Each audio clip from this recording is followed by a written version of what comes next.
Hello, everyone, and welcome back in. And it's just me for the pre-game. Hayes is with me in spirit because he's got the lower third, but in actual fact, I'm Brandon or B-Dog.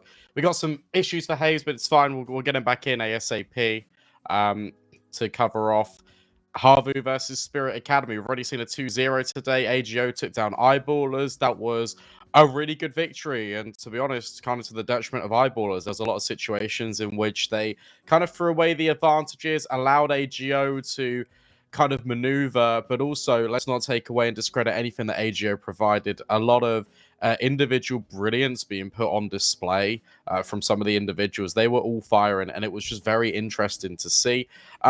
Rather than just kind of looking at me all the time, let's take a look at these two teams. Let's jump into Havu first, if we can, and just kind of address what's going on with them, because Havu have made some roster changes. And what's very interesting is you kind of think that these guys aren't really going to perform in the best moods at times, kind of really get off to the high expectations that was put on the roster, the high ceiling that was with them when they had the likes of Doto in the lineup, when they had Spargo. Spargo was largely inconsistent, so I feel like that change was brewing for a long time. But in actual fact, all you've got is you've got the well, I say core, it's not even that anymore. It's Ariel X7, and you got Ottend, Airax, and Banjo. And sometimes Banjo doesn't play these games because he has school, he has educational commitments, but it's a Sunday, so you can assume that he will be here. Yeah, you can see him lined up there in the lower third of the graphic. And what's really interesting to me is how well and consistent both X7 and Ariel are playing. I do think that we have Hayes on the line. Hopefully he can come in. Hayes, are you here? Yeah, I should be. I believe I am. I mean, I've got myself a feed now. I can see what's Awesome. going on. So I'm sure my audio is coming through TeamSpeak. So I think, yeah, we should actually be all good. And it's actually a real pity what a massive transition this Havu roster have had to Yeah. go through. You think about the form that they were in towards the end of last year, man. These guys were actually making some great runs at the tier 2 level, right? So the fact that it completely I don't know, man. They just exploded entirely. Yeah. Coming into the new season, Zen almost departed immediately at the start of the new year. Didn't even wait around at all to see what they were going to look like here in the new season. And I think, once he left the team at that point, things just started to go awry and they had to rebuild. Yeah, they have. And I feel like what we were saying, I feel like before we went for a little bit of a break, just kind of off stream, is how surprised we were at how good Harvey still look. And Yes. look, they've picked up some really good players, in my opinion. I feel like Banjo is a very good pickup for Havu. I feel like Ottend, although he is inconsistent at times, when he is firing on all cylinders, he's a very capable AWPer. And I feel like his highs are actually a bit better than Spargo. I feel like Havu is still plagued with the inconsistency of the AWP player, but we're going to have to see how they perform going up against Spirit Academy. And I want to talk about Spirit Academy because these guys are really exciting to watch. Obviously, they are trying to retain their crown because they won the West Europe groups, well, the West Europe Series #1. In my opinion, obviously, we got to talk about Artfrost and Donk, but this roster became a lot more consistent when Sotfik, who's also their coach, has actually just transitioned into playing with them as their fifth man. Yeah, he's obviously filling that IGL role. He's 28 years old, actually, while Donk is 16. So you've got a 12-year age gap between those two players. I wonder if there's ever been such a massive gap in a top 50 team before. I'd probably... I doubt that there actually has been. So that's a fun That's one, just a true. little tidbit of information. Artfrost as well is always going to catch your eye. Feels like Zontix and Baz get overshadowed by Donk and Artfrost, but those Yeah. two guys are also just ridiculously good at the video game. And then when you have Sotfik, it's not even like he's just some really incapable mechanical player who's just the coach that's subbing in. He's actually he brings quite a lot in the fragging department. He takes a lot of initiative on the CT side as well. You'll often see him be the player who looks to try and push on the CT side, find space, read the situation as well. So a bit of that enforcer role. Anyway, let's look at the veto and we can see the maps we're going to have in the series. Yeah. Ooh. Okay. So I thought Nuke was coming out, and I thought that was going to be a Havu pick. What I wasn't sure about was where Spirit Academy were going to go because they got plenty of options. I thought it might have been potentially an overpass angle, but Anubis does make a lot more sense. Also, worth noting, Spirit Academy are on a 6-series winning streak coming into this game. This veto, just looking at it on the face of it, really favors them. And given that the form that they're in, it would not surprise me making it a 7th on the board.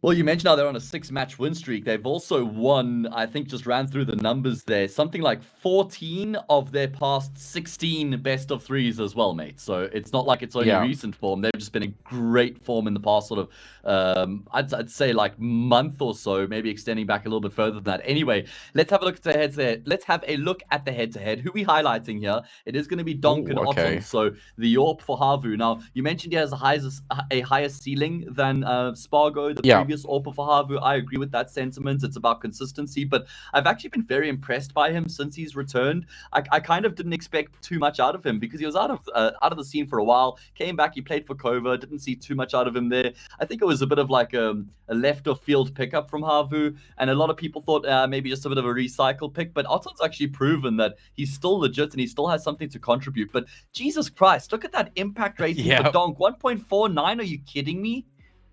Yeah, it's absurd. Also, I think what's absurd is we're talking about Spirit Academy winning 6 best of 3s in a row.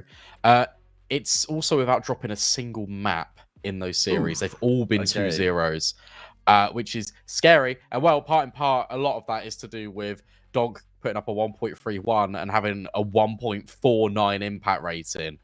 Normally, how these head-to-heads are done on the CCT side of things is you take a look at the best player for each team, highest rated.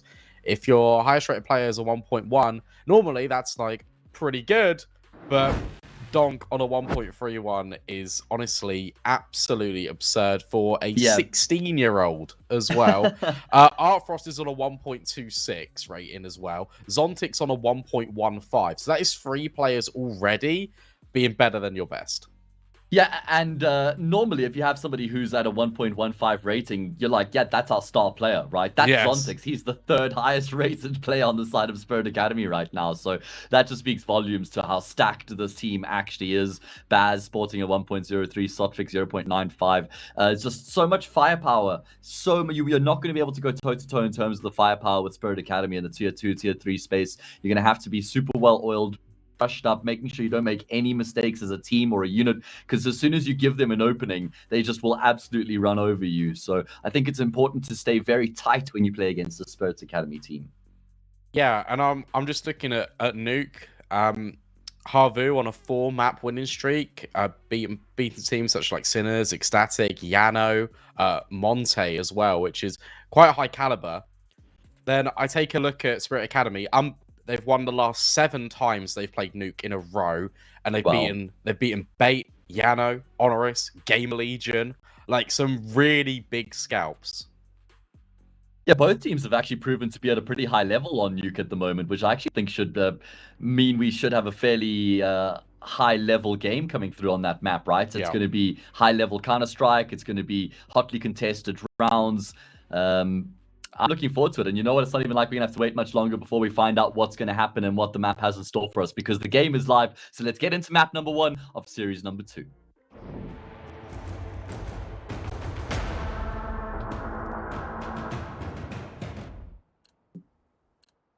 CT side as well for Team Spirit Academy.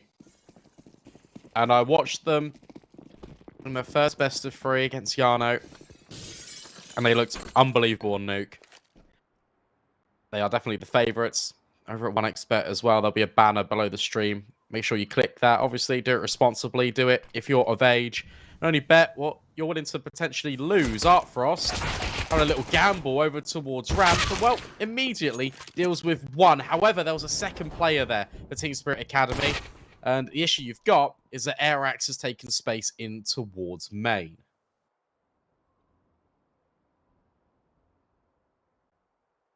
Yeah, a lot of control should be around here for Havu, right? I mean, 3 versus 2, like you say, so much time left on the clock here as well. There are plenty of options available for them. Sotfik wants to get some information.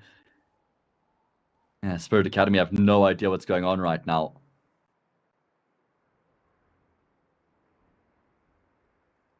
will reposition themselves, those Sotfik on towards the rafters. Timing actually going to be looking pretty good for him here. But unfortunately, he's lost his teammate. He can't get that first kill cleanly enough either. And it's going to be Havu who are on the board first here on their map pick.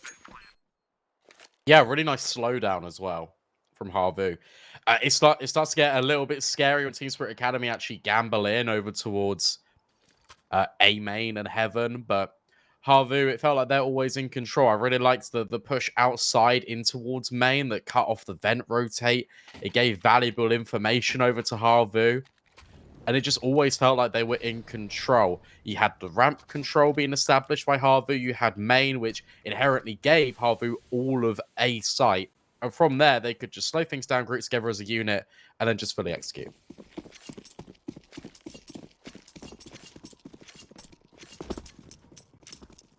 Is going to be a forced back and response here from Spirit Academy. A plethora of upgraded pistols. Scouts in the mix there on Artfrost as well. He's got incredibly quick reactions as Artfrost, so Scout's always a great option for him. Looking to try and tenderize his opponents here for these pistols to finish off. Yeah, you even got pistols starting down lowers. But for Havu, the intent made very clear. SMGs are plenty. Utility about to be thrown on in. It's a burst, and Baz can't really contend with it, which is very fair enough. Artfrost peeking with the scout actually wants nothing more to do with it. And if you're Spirit Academy, I think you just cut your losses early. You save this, you bring this forward into the next round because you're naturally ecoing anyway. You might as well give yourself the best opportunity to try and get a round back earlier than expected. Yeah, exactly. Chances of making the retake happen pretty much next to zero, so might as well just head into the next round with these guns in play. First time I'm actually getting to see Havu since the overhaul. I mean, I got to see them since Banjo joined the team, but then Doto also dipped, right? And he was the IGL previously, so I think Airax has come into the team and he must be calling now, right? He was the IGL for Kovo, if I'm not mistaken. Yeah, that would make sense to me, but I'm not 100% sure. I'll do some digging. Yeah. Nothing formal's been announced either, though, in terms of whether he's joining the team or not. I watched Havu in their opening game in West Europe. That was against Mal's NXT, and that was with Banjo not playing. It was the coach Zarte playing instead, and Havu actually came back and they reverse swept Mal's NXT, and it was crazy. It was good to see. I feel like it was a definitely deserved victory from Havu. I really like the way they built their way back into the game, and X7 was at the spearhead of the majority of the impact. Unsurprisingly, he's been in just fantastic form over the past 12 months. Himself and Ariel have just blossomed, playing some of the best Counter-Strike I've ever seen out of them, which is quite a lot. I mean, saw them back in the end stays, probably when I saw the most out of them. He's going to be contacting towards the B bomb site here, and it's just numbers. That's what Havu are playing right now. It's just a numbers-based approach, right? Just a group of players working around the map as a unit. We saw them burst into the A bomb sites in the previous round off of some utility. This time they worked their way down through in towards the B bomb site. No resistance at all. Plant comes through, and they've got 5 Mac 10s here. I didn't even notice that. Yeah, massive bonus. They should go hunting here for sure. Yeah.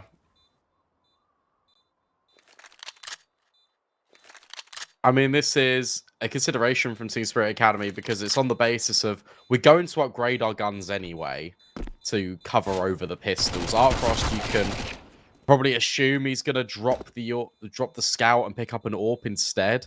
But it's just a matter of damage limitation for the CT side. It's making sure that the SMGs well stay in the hands of Havu, but also don't get $600 a kill. Interested to see whether Zontix and Donk actually invest into head armor here or not, and actually Donk won't. Artfrost won't have head armor either, nor will Sotfik or these Mac 10s, they're looking a whole lot more scary now all of a sudden. Yeah, they're looking good. So are Havu, right? Flawless starts to the T side of Nuke. We normally say about 6 rounds is perfect for Nuke. If the fact they've already got 3 is absolutely perfect for them. Looks like it's going to be a quicker play in towards ramp. This might catch the CTs off guard. X7 in the meantime makes his way down Secret, hoping to take some attention down towards that part of the map. Artfrost with his AWP rattles off a shot, doesn't connect. That's going to allow Havu to make their way down ramp, at least in as far as Zontix goes. And oh, he doesn't go very far. He holds the line, and he's going to make sure he shuts them down as they come into his guys.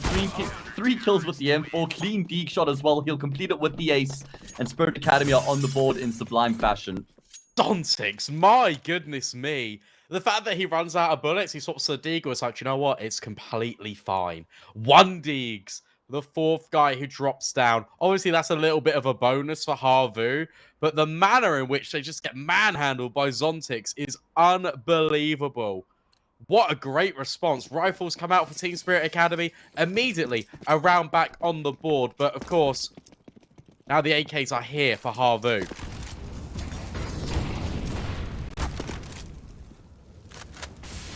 Yeah, that was the bonus round. If Spirit Academy had lost that one, that would have been devastating.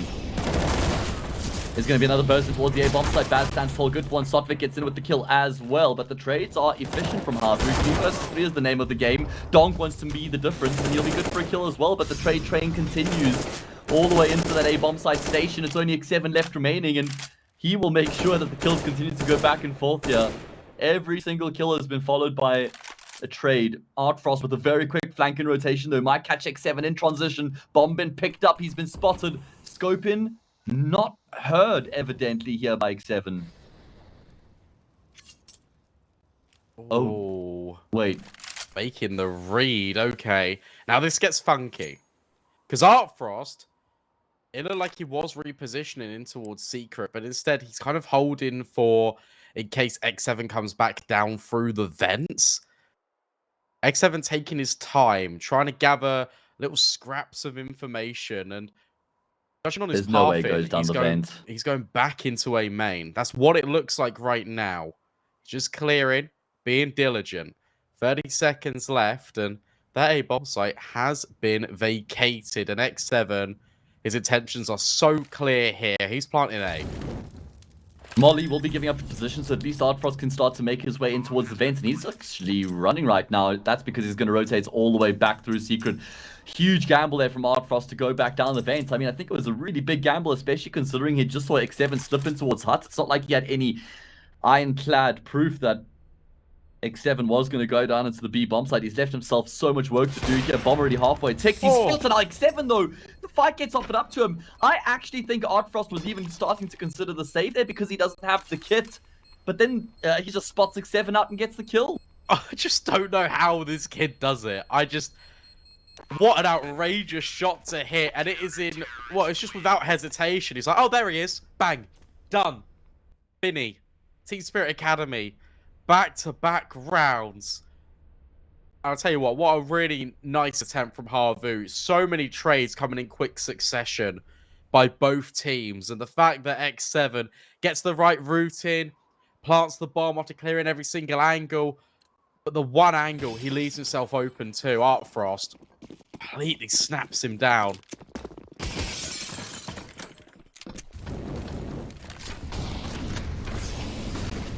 Well, and that actually completes the trade sequence, if you think about it. Yeah, true.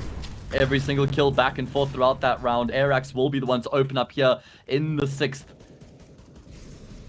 Havu, they're getting bomb plants. They've got that round loss bonus as well, so they're happily able to afford another investment here. Opening pick found as well, so facing towards the B bomb site. Zontik's going to get caught out into the open and just steamrolled by X7. This round's over. 3v5, bomb sites in control of the T side. No way back for Spirit Academy, surely. No, and they're pushing lobby. They're going to get caught off guard by Aerial. Baz tries to slide into a position where he can try and hold on. And Artfrost is now making his way in towards spawn. Your Havu, your money hasn't really built up all that much based on losing and having to invest every single round. So I doubt you try and hunt this too much if you're Havu. Maybe you can throw one gun at it at an absolute maximum.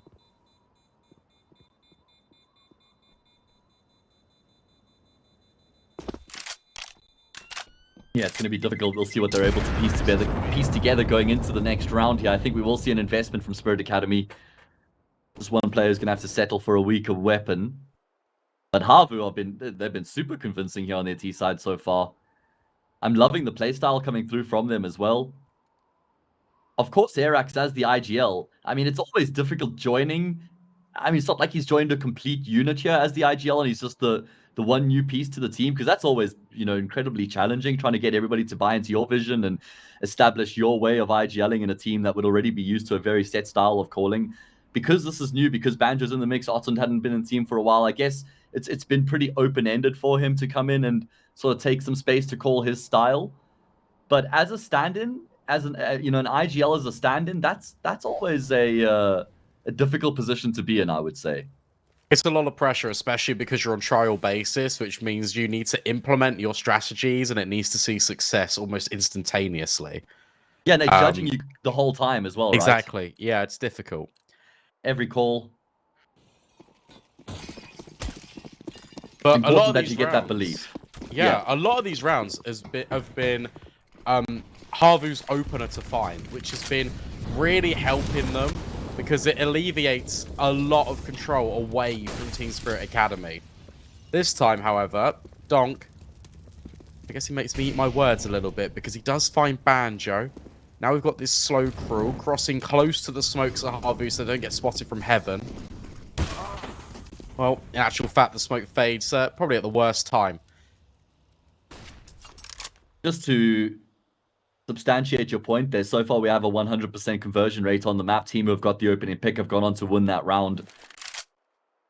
You were saying how Havu consistently finding those opening picks. That's the case in all 4 of the rounds that they've won. Spirit Academy, well, on course to win their 3rd here. Donk, HE grenade, going to be perfectly timed and perfectly placed.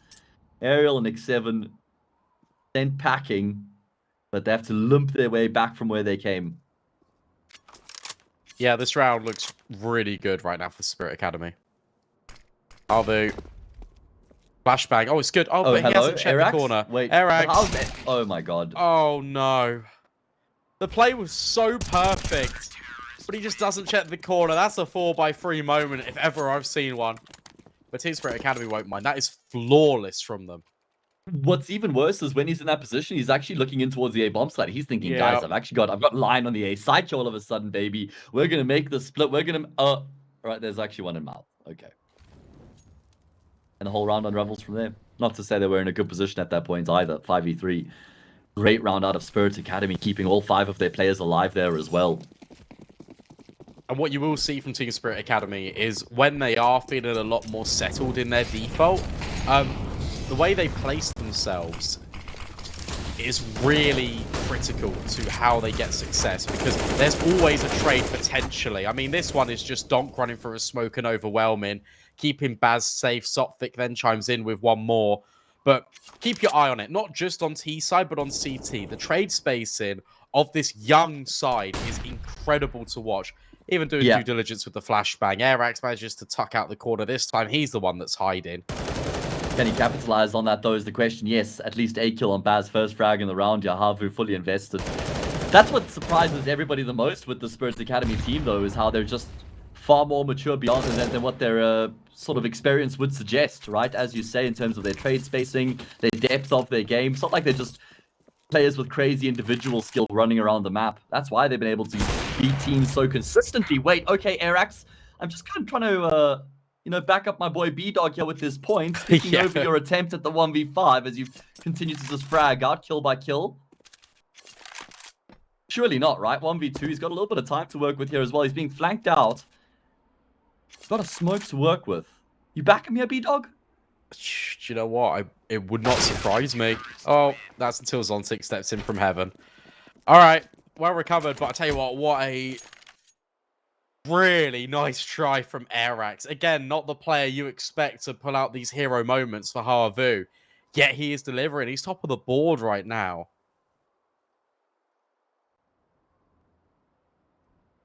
Yeah, he's doing a lot of work. Calling, fragging. Good attempt, clutch there. Attempt at the clutch as well. But the scores have been leveled up and Havu have finally run out of resources. As Spirit Academy should be running into the lead here.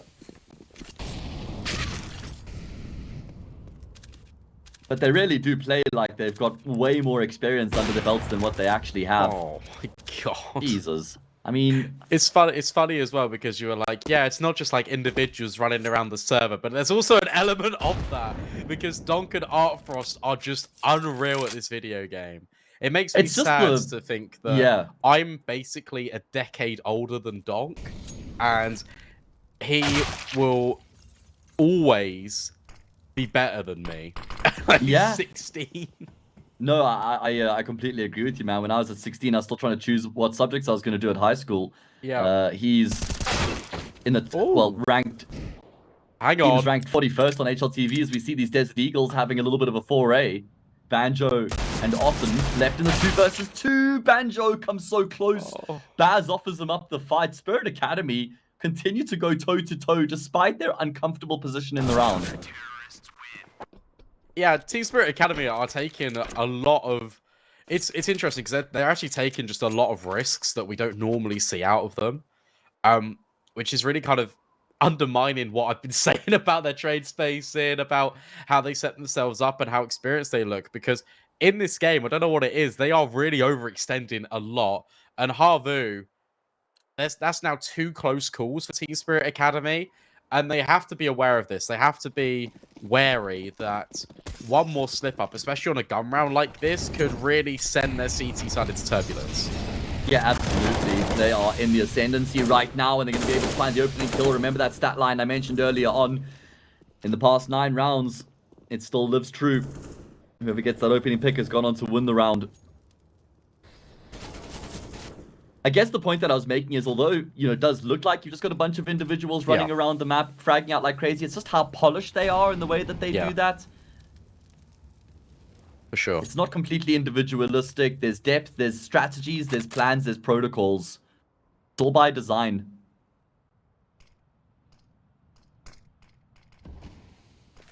Yeah, completely. Speaking of design, look at this new variation of a setup. Donk. So that Molotov's been thrown in at the mouth of Secret. Donk is peeking above it because the closer you are to the molly, the more you can see. Then set up by the flashbang, X7 meets his maker. Arax is going to be the next man up to the plate to try and open up that bomb site. He's got some support behind him, but the smoke is so unfortunate in terms of the timing. Aerial falls towards ramp. He was just trying to flank, trying to take some attention away, trying to create or alleviate some pressure.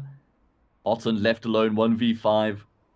Does have an idea that Baz is probably above him on top of the hut, but Baz is repositioned just to where Otten is cleared. Knows exactly where he is. He will go down. It's a flawless round out of Spirit Academy. And they are alive and well here on their CT side right now. In fact, some might even say thriving in these past 6 rounds. Yeah, and what's scary is they're all showing up as well on the kill feed. The kill distribution is quite close together for Team Spirit Academy as well. Havu, look, I've been enjoying what they've been putting to the table. These fast A plays were working. Yes. But then Spirit Academy figured them out. And I was saying that Havu were playing that numbers-based approach, and Spirit Academy have been able to deal with that. They figured out the solution, so we need to see if there's an evolution for Havu. What sort of depth do they have to their playbook here? I think ramp has been an area of contention that Havu have actually mostly been winning out. I feel like that is the real gap when the rifle round comes back in. Because you can put down smokes outside, or such as they're demonstrating now, to kind of bring attention over. But I feel like if they hit in ramp, well, like they tried to do literally with this half buy, then it potentially could work out. I mean, Eric's has recovered an AK. You've now got Sophic and Artfrost willing to take the fight. Unfortunately, for Arax, his crosshair was just a little bit higher up than expected. 3 versus 2, still very winnable, especially with X7 finding Sophic. Yeah, that's an AK to be picked up as well. Armor on X7. There's a smoke. There's 2 smokes. There's so much utility. There's a kit on Baz as well. They start to deploy their usual to root out these remaining T players. Banjo doesn't have a huge amount of health, but he has an AK. Oh, Baz underarms that smoke onto the bomb itself. He's the one with the kit as well. Does he consider actually just jumping on that bomb and sticking the defuse? Artfrost in the meantime has got that kill onto Banjo. They're trying to find X7. The bomb trying to be found here by Baz. In the meantime, Artfrost will swing out and get the kill. Spirit Academy, they win the round. It's not nearly as clean or as comfortable as they would have liked, but they win the round.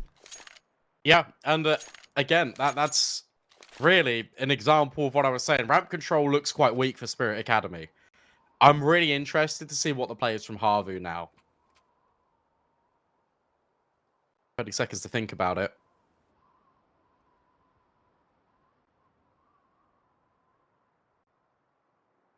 Thotvik, he just you heard what we had to say. I mean, whenever you talk about Spirit Academy and their fragging prowess, you'd mention all of the other names before you mention Sotvik. Yeah. He's 10-6 right now. I mean, how good was that kill when he steps out of mouth into the player's crosshair and he's still able to win that gunfight out? That was really impressive. And a huge kill as well in the context of things if you think about how close it comes in the round. Yeah, that's vital because Arax was just trying to lock off rotations, right? Yeah, absolutely. And it felt like I thought with this position he was going to be able to get at least a kill or another kill. 7-4, game getting out of control here for Havu. They've lost 5 rounds in a row. Started off 3-0 up. That means that they've lost 7 of the past 8. Not a good look. They're outside smokes. And Artfrost is actually repositioned down the vent, ready to meet X7.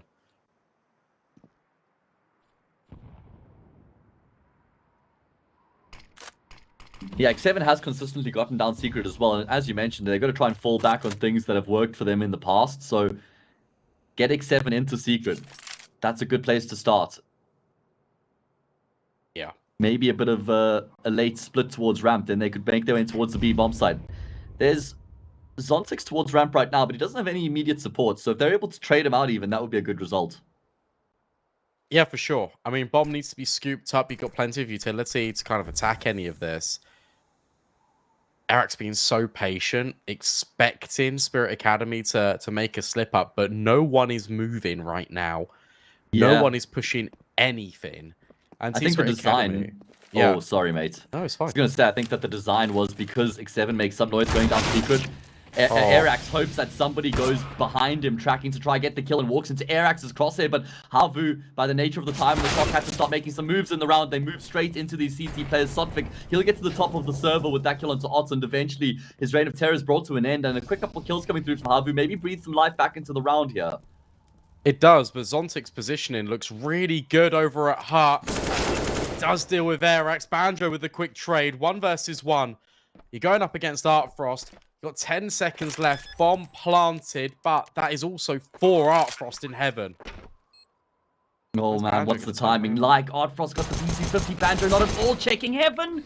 Oh, Artfrost misses so many shots, but he will still be able to get the kill. Banjo went all in there, B-Dog, on hoping and praying that Artfrost wasn't going to come from heaven. Wow. You can't go all in. Never go all in, B-Dog. No, you can't. It's so interesting to watch this game because you've got mid-round variations now coming out from both sides, and they both decide to do it in the same round. Spirit Academy have been pushing, really trying to take the initiative for some of these early gunfights. Instead, just sit all the way back. Havu are waiting for them to make that play, waiting for them to walk into their crosshairs. It never happens. And somehow still, despite Spirit Academy finding 2 openers, it being a 3 versus 5, it results still in a 1 versus 1. Oh, Artfrost walks into the scope of Otland. Opening kill gifted up there to the Finnish sniper, and he actually connects onto Zontix, who jumps back across to safety, but has to pay with some of his hit points. Long towards outside, looking to try and make a move, looking to try and level out the numbers. Been quiet by his standards so far here on Nuke. Oh, wow. He actually searches for X7 under main.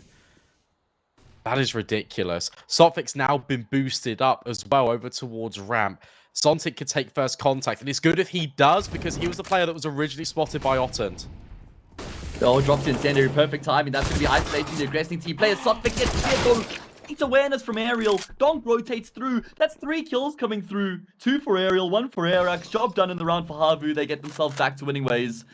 What a way for them to make it happen as well, because Spirit Academy, they would have felt like they were incredibly well poised to deal what was getting thrown at them. Yeah, that's so impressive from Havu. Presence of mind for Aerial just to check the boost. Even have it in consideration in his mind, because there were 2 players swinging from hell. That is the last thing you expect, and yet Aerial does. That's really well put together. That's a deserved 5th from Havu. They've had to fight tooth and nail for a lot of these rounds, and finally, they get rewarded. even though Spirit Academy won 6 rounds in a row, it's not like they've got a massive amount of money in their bank, so they're going to have to reinvest everything that they've got coming into the next round here, which is, of course, the penultimate round of the first half. So actually still certainly a path for Havu to make this an 8-7 halftime scoreline. Completely realistic at this point.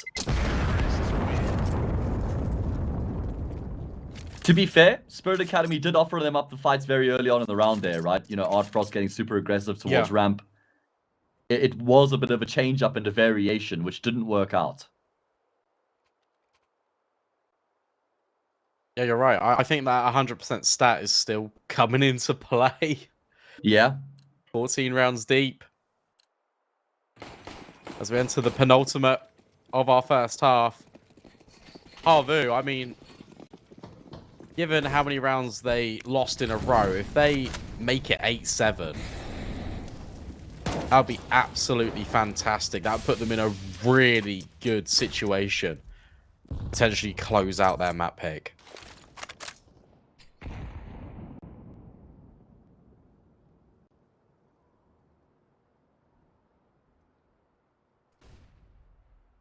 Does look like they're going to take their time to work into the round, which has been the case more often than not here throughout the half so far. Couple players towards outside, few players posted up. Watching ramp, watching lobby. Giving the trio outside some time to work. Remember, Nuke used to be an absolute stronghold of a map for Cova. They were so good on the map. They had a huge win streak.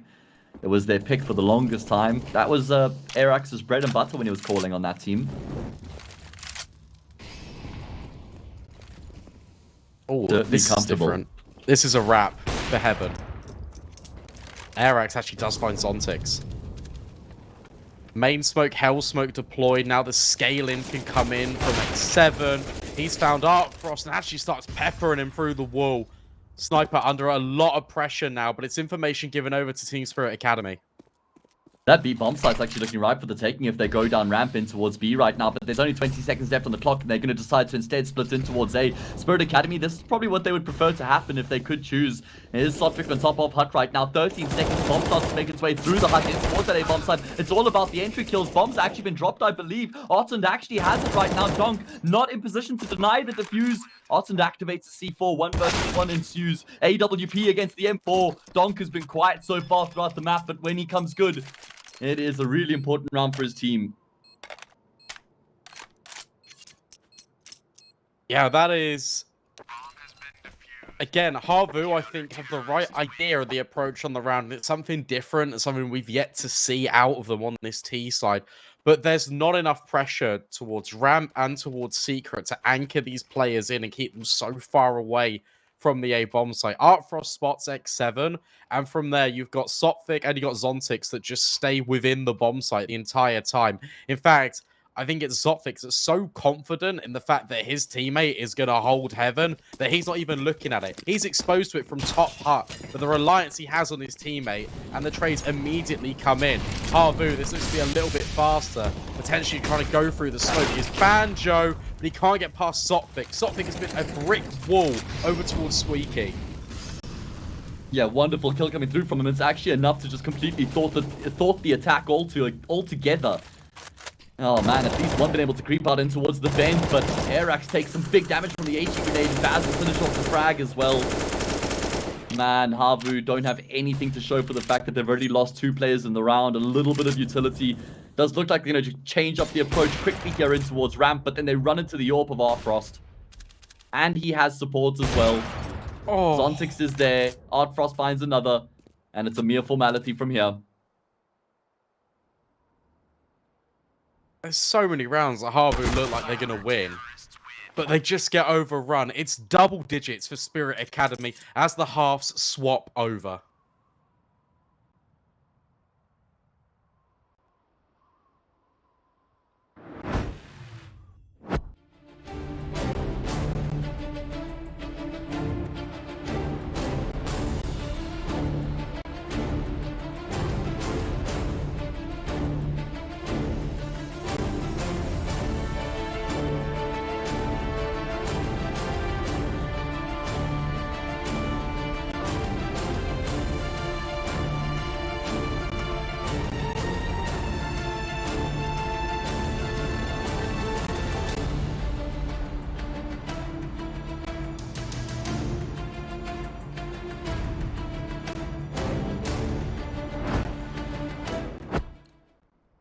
Missed opportunities. I feel like that is the statement, the headline for Havu.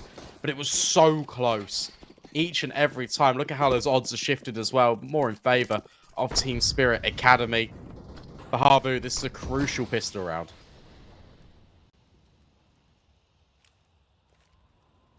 Yeah, it is a crucial first round. If they lose, it's going to feel so much pressure here on the early stages of their CT side, and Banjo's already been removed from the equation by Baz. Could make their way down the vent here if they would like to, but doesn't look like that's going to be the option at the end here. Still waiting in front of Squeaky Door. Otond in towards the vent right now, has got an angle.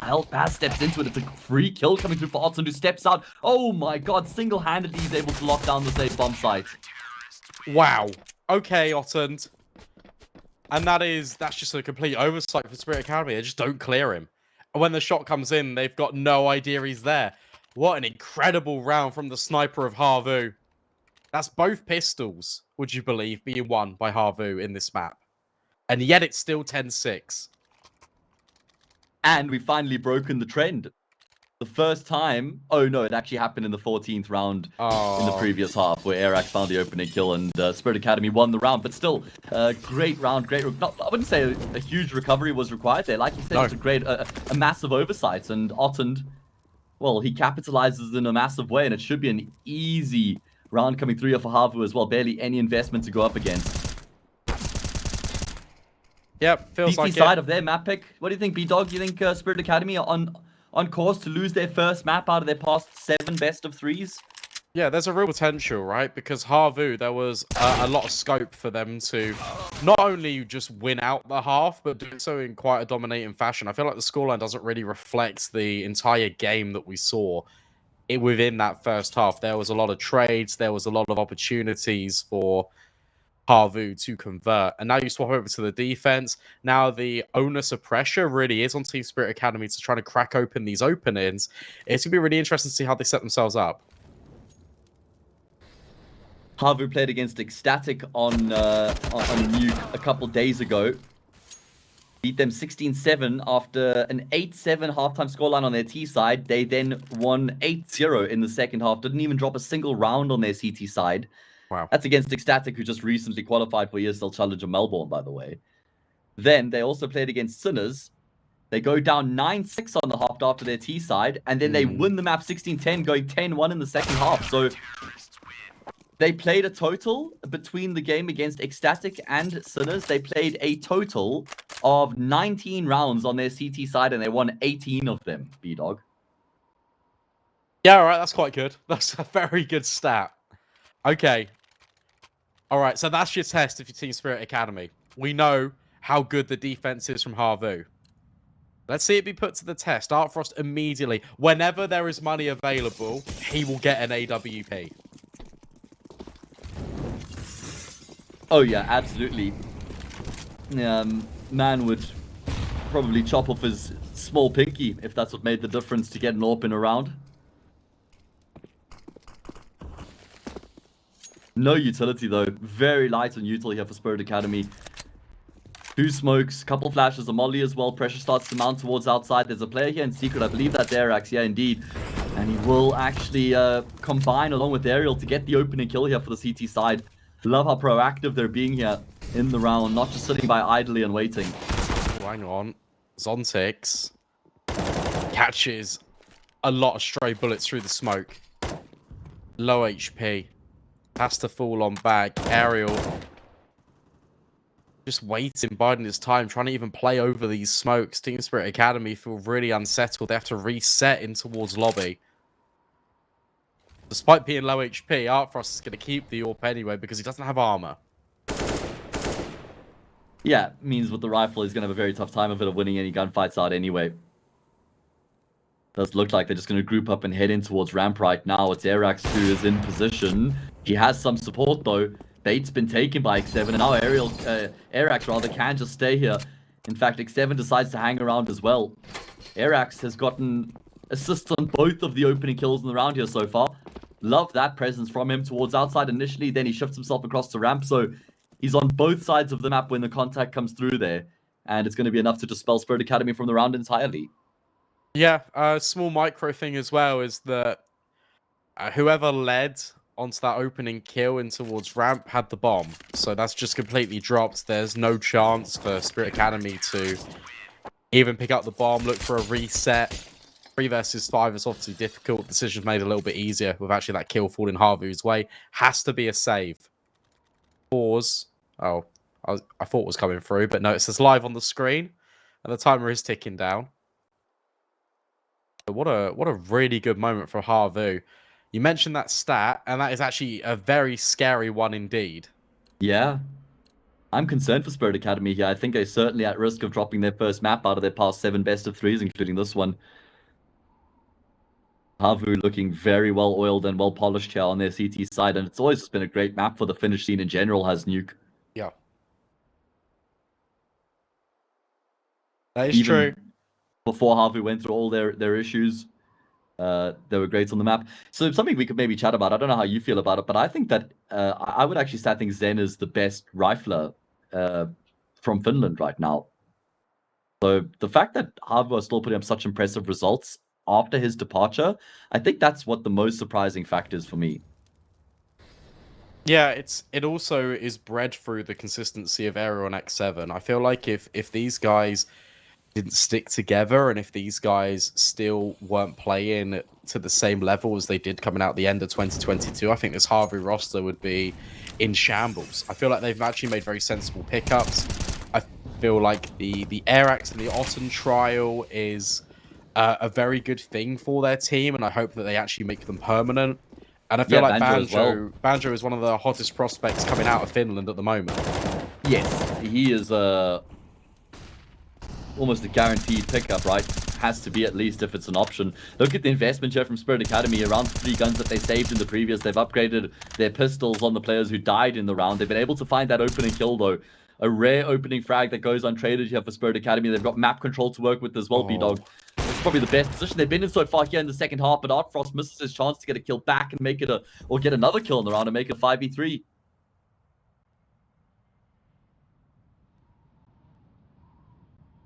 Yeah, now your defense needs to reshuffle a little bit. Zontix gets more information. Otten out towards the back of A's site. Zontix looks like he wants to challenge him, and he's going to win out the fight. There's one more player here. In between the CT vents lies X7, and as he transitions over towards Hut, he could potentially shut this one all down. The Spirit Academy look to reset out here towards A. Look at how slow they're being. Zontix spotted, dealt with. But now you got the rest of the players that are going to come out here and try and trade out X7. How many more can he find? Well, unfortunately, none at all. And the rest Massive of Havu kill. are down B. Yeah, it's huge. It's round winning. Because if he actually gets blinded up before he spots the player, he probably goes down there to X7. And like you say, that is definitely a round-winning frag there. The job's done. I'm impressed with Spirit Academy's resolve there. I thought after X7 gets the kill into Zontix in Hut, they would go down the vent in towards B. And that would have been the perfect plan for Havu because they had both of the remaining players in towards that lower bomb site.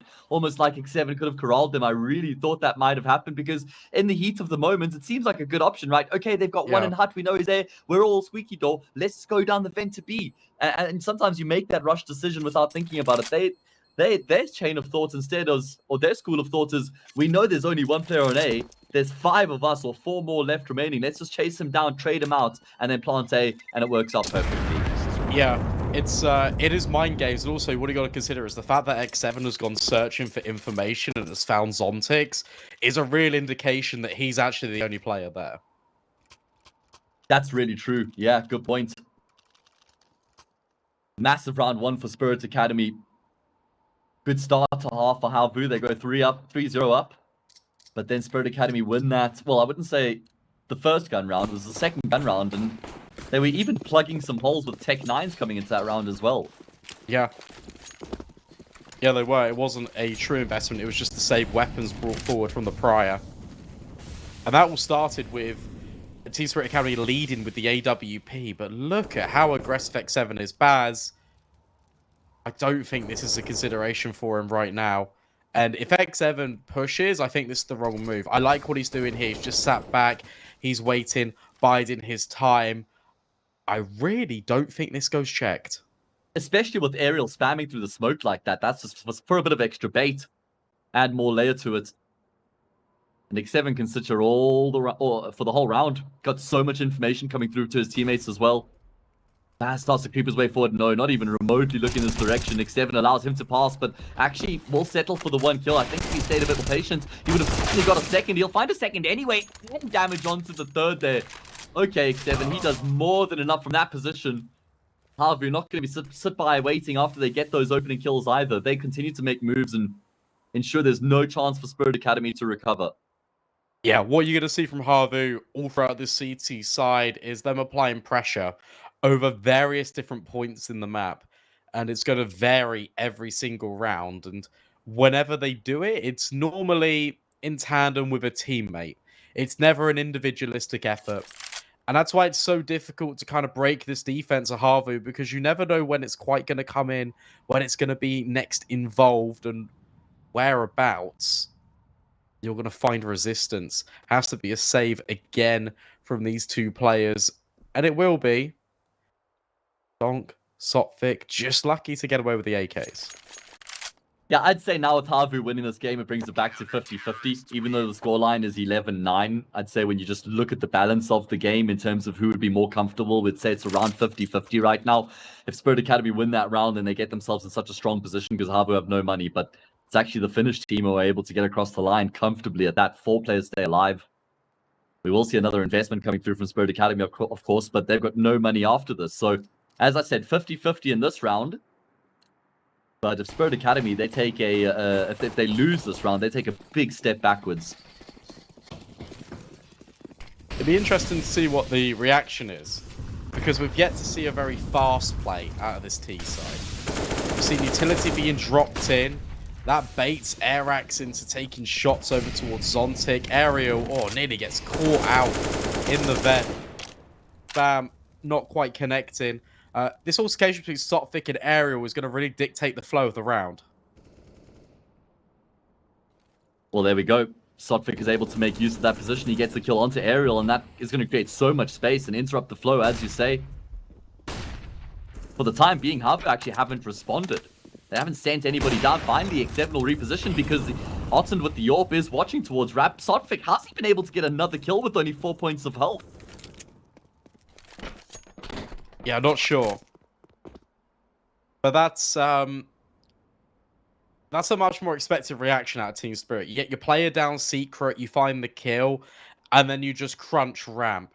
Molotov came in a little bit late, which allowed Otten to get the first AWP kill initially. But after that, it was all Spirit Academy. It was a sheer volume of players coming out towards radio that really overwhelmed. And you're completely correct. Not sure how Sotfix found that second kill, but the fact that he did really just sets the round onto its natural course after finding the opener. Spirit Academy will create more of a buffer away from Havu, post themselves up to round number 12.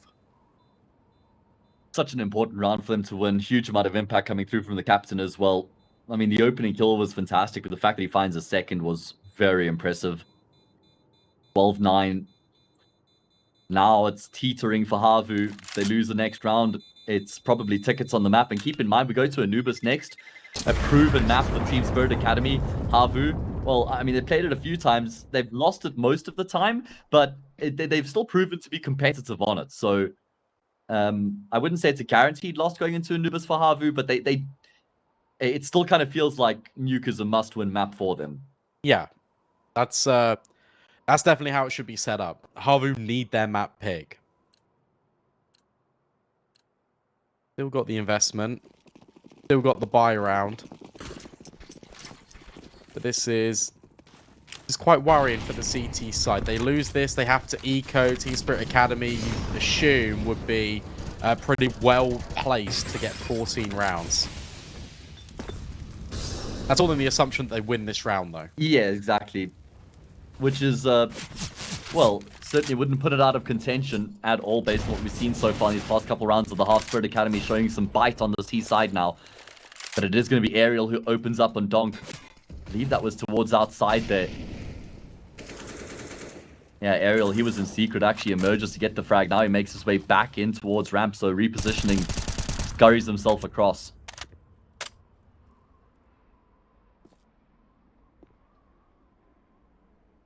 Spirit Academy now waiting issue you've got with this is that Havu obviously aren't going to push because they've got the man advantage. They're not going to overstep and make a mistake. It's going to be, it looks like a split right now in Squeaky, trying to set up Sophic to come in main late, but Airax is on the flank. Banjo will fall in the interim, and that really kind of scrambles the defense, but they've all rotated in. It's just Artfrost who actually gets nailed through the smoke. Really solid defense from Havu. Yeah, really good control coming through from them there on that A-bomb side. It felt like they might crumble at one point, but after Sotvic goes down, they're able to focus all of their attention in towards Hudson Squeaky, and they mop up the attack. I don't think we're going to see a full investment yet from Spirit Academy. I think if they'd just half boards in the round, they would have been able to afford a full buy in the next. And in fact, they are going to go for a bit of a half buy anyway, but they only get $2,400 if they lose this round. So that's not even, I think they've overinvested here. At least Baz has. I can understand the Hero AK. Has. I mean, the Hero Warp. Like, yeah, he certainly has, but you can get behind the Hero Warp still, Yeah, right? you can. I think Baz has gone a bit deep, though. Yeah. I mean, if Zontix can just hit a deagle shot like that, then I guess who are we to judge? That's going to keep the Orp's attention over. You can see that Banjo is actually thinking about just trying to deal with outside. Orp not yet revealed either. So the Orp's going to go searching now in towards ramp. If he finds that kill, then this gets very dangerous for Havu because their resources are going to be spread really thin, and Artfrost is on the boost. Again, still not shot off a bullet. 7 needs to be careful. Options available here for Spirit Academy, starting to run out of time though, and actually they're looking a bit indecisive. Do start to group up towards ramp here once again. X7 on the opposite side of the smoke. He's got 4 players heading in his direction. He needs to get a multi-kill. 2 at the bare minimum here, B-Dog. Oh, I don't know about this. Oh, it's a 1-for-1. Will that be enough? I'm not sure. And the crosshair disruption actually won't matter too much, but Sotvic finds Otten 3 versus 2, but Airax is in the prime position to win this round, but he goes early. He goes way too early, and now Banjo is thrown into a clutch. As you say, just far too early there from Airax. Sotvic has been huge with that picked up AWP. Vital trade onto Otten. Gets the kill onto Airax on the single door as well. Banjo with it all to do. 1 versus 3. Walls closing in on him as well. Zontix, he started the round. He's going to finish it as well. Certainly not in the same fashion. In fact, Baz will rob him of the kill, but it doesn't matter how they get it. 13-10, and look at the money here for the CT side, B-Dog. That is, honestly, worst case scenario for Havu. Because you're right, now they need to eco. They're on first stage lost bonus. So you know what? They'll probably force into it, which is rough. It's rough. It's a really difficult moment for them because, yeah, they can scramble a buy together, I guess, if they don't invest anything. But it's not going to be really fulfilling. It's not going to have all your utility. It's not going to have to be a compromise. And you're always fighting from a deficit anyway. The shoe's on the other foot. Havu, honestly, need to win this eco, and good luck. Not gonna happen. Surely there's no way. At this point for Spirit Academy, it's just about keeping players alive as well. Continuing to further their economic cause. Aerial on an off angle. Hopes that he can catch someone off guard, but even if he does, tapping away with the USP. A bit of a meat shield effect there. Wait, does he do all of that damage to 3 players? No, one of them dropped down off Silo and Main. So that's the full damage from him. Still though, he does this way more than I would have expected with the USP. Way more. Oh, hello. X7 does find Sotvic. Okay, that's an AK. Oh, no, it's not. That's also an AK. Yeah, that's an AK too. Oh, God. So clean. I mean, he's been very quiet. 12 and 12 right now. He's actually sat on the AK as well. It's like, no, this is mine. Never been a huge better myself, but I actually just saw a very crazy stat line for Donk, and I know that on some bookmaker sites, check out 1xBet, you can actually bet on over or under for players' kills. Now, Donk's over or under was 44.5, mate. Like, what? Now, that's an insanely high sort of number to start out on for a player going into a series. That's ridiculous. That's like his 50-50 sort of market. Either way, just that blew my mind when I saw that. Still, Havu spend all their money, B-Dog. AWP for Oton, MP9 as well, but light on utility. Must win round, otherwise it's job done here on Nuke for Spirit Academy. I like this push. I like the lobby crunch. Airax drops the bomb. X7 actually helps out. This is much better from Havu, although Artfrost is... He's just in A, sure. And he's found X7. How on earth is Artfrost here? Oh, that was so close. Did he see Banjo? I think he might have actually spotted him there. Yeah, I think so, because of that molly. Oh, thank God for Banjo. Wait, the smoke takes so long to extinguish the flames. Unfortunately for Artfrost, in the meantime, his teammate's gone down. So they know exactly where he is. There's no way for him to make anything of this position. Bomb in full control of the CT side. I'll make Sneaky eat his shoe if Artfrost can win this round. Apparently he has an edible shoe, B-Dog. So What, an edible shoe? yeah, I don't know. I mean, if you can't wear it, then it's not a shoe, right? That's true. Artfrost. Go on, mate. No way. No. Okay. Oh, the fact that he just pre-fires aerial. Oh, I don't know. There's a world where he hits that follow-up 1D as well instantly afterwards as well. Of course, yeah. There is. Havu keep themselves alive. Immediately revives the AWP. Surprise, surprise. I'm gonna have to message him about this shoe. Yeah, he likes to just sort of bring it out every now and again. He's like, yeah, if they win this round, or if they win the map from here, I'll eat my shoe. I actually think secretly he really wants to eat it. He's like lowering the standard time and time again. If this team win this 4v1, I'll eat my shoe. Oh no. Don't win a 4v1. Either way. A lot of control for Otten at Big round. Yeah. Keep your eye on the garage control, never mind. Aerial's dealt with it. Topfic, though, has found Banjo. And, oh, he's found X7 as well. How? No.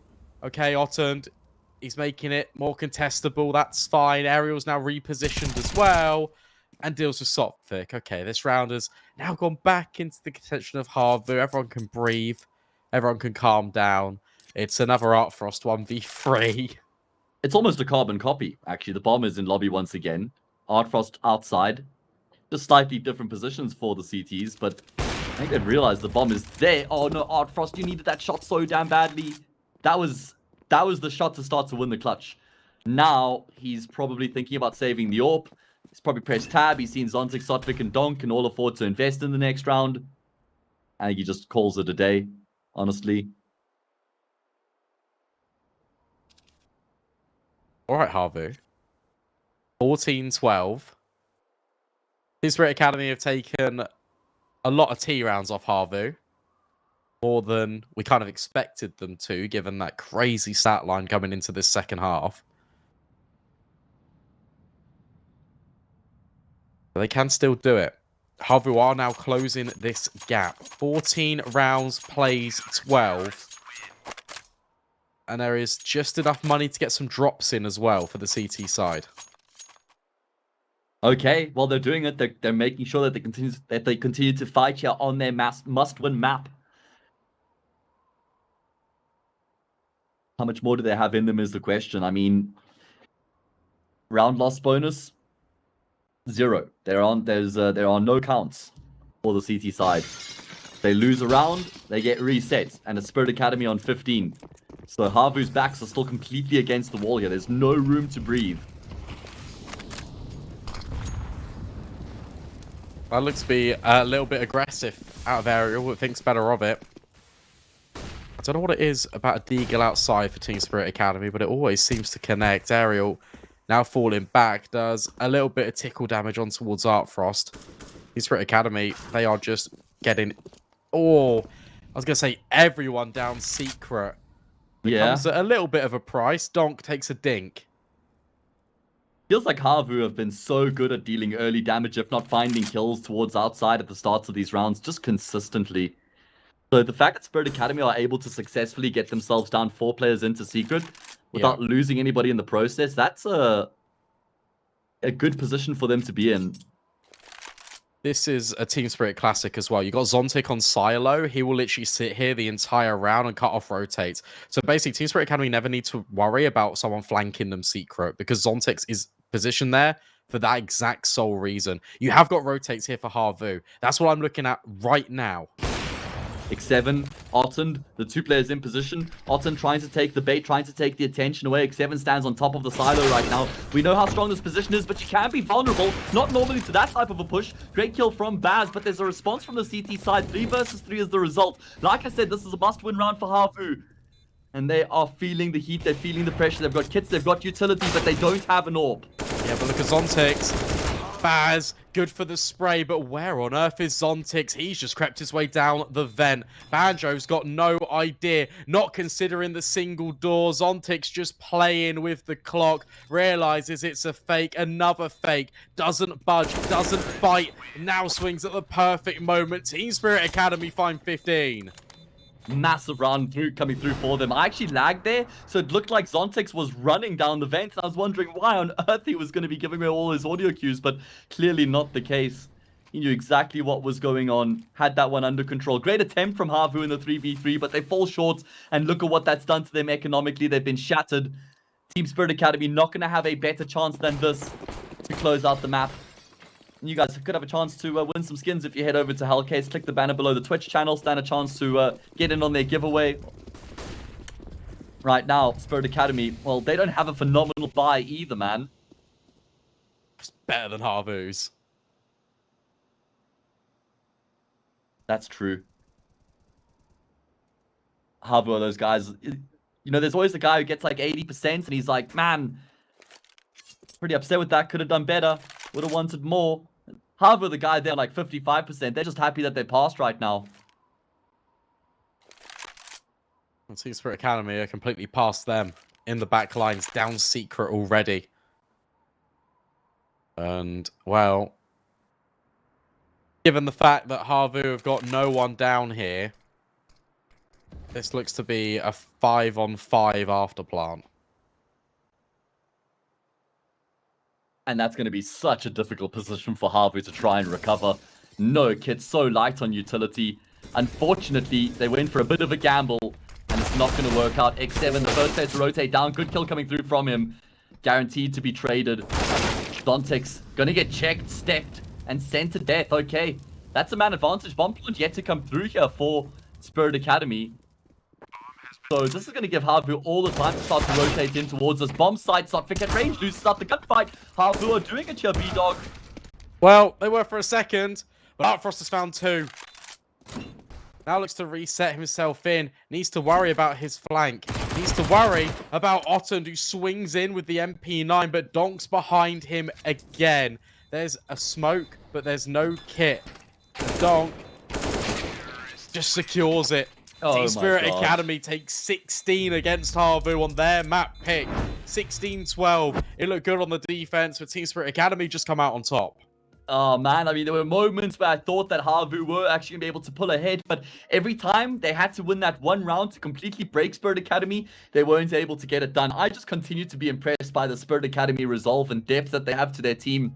They are really progressing at a rate of knots as we are going to progress into the second map of the series. It's Anubis up next, the pick of Spirit Academy, and we're going to find out if they add a 7th tally to that streak of consecutive 2-0s, or whether they'll have to go to a third map here in this best of 3. We'll find out after the break.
A very complicated job, but I love simple things so much.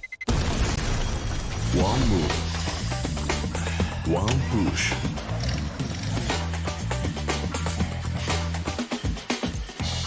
One touch.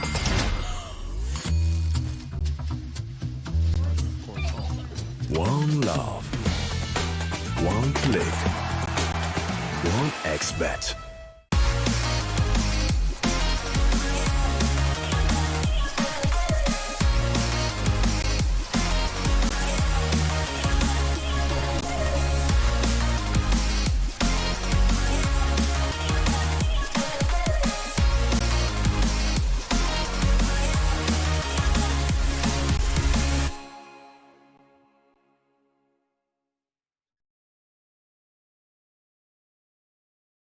Are you sick of just opening cases? Join the events! At each event, you can find special cases from which tokens fall. Tokens are your ticket into a world of unique awards. For tokens, you can buy a skin, premium, or special balance. Try your luck in the skin generator. Also, you can leave your tokens at the token vault. And the more tokens you keep, the better skin you'll get. Add variety to opening cases with Hellcase.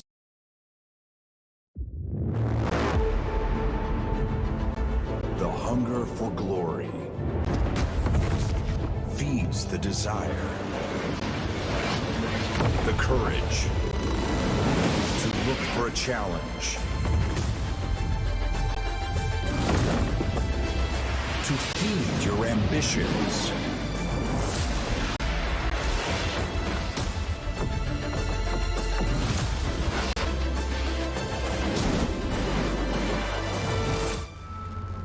To reach for greatness. To become the champion of champions.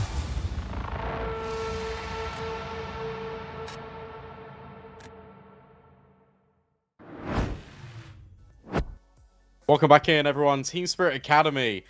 They were able to battle off the really tough defense of Havu and able to win it in quite convincing fashion towards the end. We now move on to Anubis. It's Team Spirit Academy's map pick, and it's an interesting one for me, Hayes, because Havu, they don't have the best win percentage on it, but they have run quite close against pretty much every team they've faced. And now they also face a difficult decision about whether they start CT or T. I guess we don't need to ramble. We can just jump straight into the game, and we can assess from there.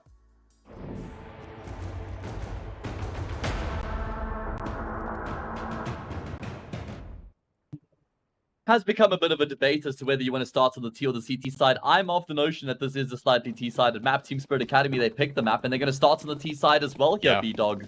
I do want to point out, I have an absolute mammoth of a storm going on right now. Lightning all around, thunder as well. Got the noise gates on, or the voice gates, so it shouldn't come through. But just holding thumbs, everything sticks. We should be good for now. Banjo, unfortunately, he isn't. Yeah, no, what was that? One bullet out of the P250, done. Artfrost gets a little bit over-eager, and Zontix realizes that there's actually just two players there. Airax goes for it a little bit more, but Zontix keeps finding even more casualties. Zontix deals with Airax. That's the bomb site open. 2 versus 1 for Ottend. Got 2 kills in the round already. Armor, USP. Don't think there's a kit to be recovered. I mean, there's nobody who died on that B-bomb side anyway. That's why he has to get a move on. Doesn't have that assistance of time on his side right now. And look at the post-plant positions being taken up here by Spirit Academy. You've got Baz, who's on a flank around through middle. There's just no world in which Ottend is going to expect him coming through from there, especially now that he's cleared it out. Although, actually, he does go into check. Okay, never mind. I put that one past Ottend. He does go check, but unfortunately has his head taken off. Was a bit of a back-and-forth pistol around there, some ping-pong being played, but good positions from Team Spirit Academy. We'll get them across the line, and actually, shout out to Zontix there as well, right? Yeah. Huge impact from Zontix. That's a 3-player, almost 4-player lean on A, and that was a really advanced setup for Havu. That's a very unconventional pistol, and it nearly worked out perfectly. But Zontix does manage to steady the ship. He puts it back into an even playing field, and it's just straight USPs out middle for Havu. And this could actually overwhelm Team Spirit Academy because they are actually heading this way. Oh, okay. That's a team kill, unfortunately. Yeah, they got the first kill to start off the round. Banjo finds the low HP Baz. Kind of makes up for the mishap there, I suppose, by finding a second kill at least. 2 kills in a round that you don't invest anything. Not a bad result. That's such a shame. I didn't realize that was a team kill. I thought it was just Banjo farming, but no. Instead, it doesn't pan out that way. Or straight away for Otten at the very least. I've also spoken to Sneaky, and I've asked him about his shoe. And he said that he does have one. I told you. I wasn't lying. I wasn't making it up for the he said he's going to put some dog. chili on it. I don't. Okay, well there we go. I don't know. We'll just Who wouldn't though? Yeah. I mean, sounds like it makes sense. To be Maybe. fair, probably better than most things you got to eat in the UK. Wow. Stew and chili. I'm joking. Listen, we actually have a lot of the food here in South Africa as well, so can't really talk as we will see Airax actually step out as smoke fades there. Donk was putting on so much pressure, but he'll be the one to fall. And that's actually gonna kind of make Spirit Academy want to reset into the A-bomb site. Botvic just wants the AK, and he will get it. It seems Spirit Academy move right now with 4 players in towards A. There's only 2 defenders here for Havu, and it is a contact play, it looks like, just for a moment. Artfrost being juggled the utility. He can throw every little piece from that spot. Yeah, and one of these 2 players has to watch in towards middle right now. That's X7 who's tasked with watching, and Banjo has to try and lock down A main. Spirit Academy starts to make their way forward. X7 on the angle. Going to get cleared. Banjo finds a frag in the meantime, but you love that trade of your Spirit Academy. 2 for the price of 1. Oh, a lot of pressure coming through from Ariel, but he'll be dealt with as well. Otten falls to Artfrost, who now closes the gap. Airax, the player who got the first kill in the round, has to clutch it out in the 1v2. They know exactly where he is. Doesn't have a kit, and he'll just jump into the remaining players. Yeah, really good round, really good execute. Banjo gets one, and then you swap to his POV, and he's just fully blind. Cannot help at all. And I really like that. The timing of the utility was thrown as soon as contact was just about made. And you know that if you're Team Spirit Academy, the defenders are always holding these really small sliver angles because they don't want to offer up a kill. You can afford to be a little bit more free with your spacing, and you know that you can throw utility as soon as the CT start firing off shots. Yeah, really well worked execute. As you say, utility was phenomenally used there. Havu, well, they invest what they can afford. Obviously, max round loss bonus behind them means they get some upgraded pistols. Bit of Kevlar in the mix as well. Spirit Academy got a pretty even win rate on their T side and their CT side of Anubis. In fact, it wasn't really a map that they picked too often in the beginning. Once the map came out, it was kind of a map that they got picked into. Then they beat big 69. I actually had the pleasure of casting that game. And ever since then, they started to bring it in and into their wheelhouse and integrate it into sort of the maps they would pick regularly. Like you said in the veto, though, they've just got such a luxury, right? They've got so many different options they can fall back on. Nuke, Anubis, Vertigo, they're 3 best options. And they can pick any one of those wherever they go.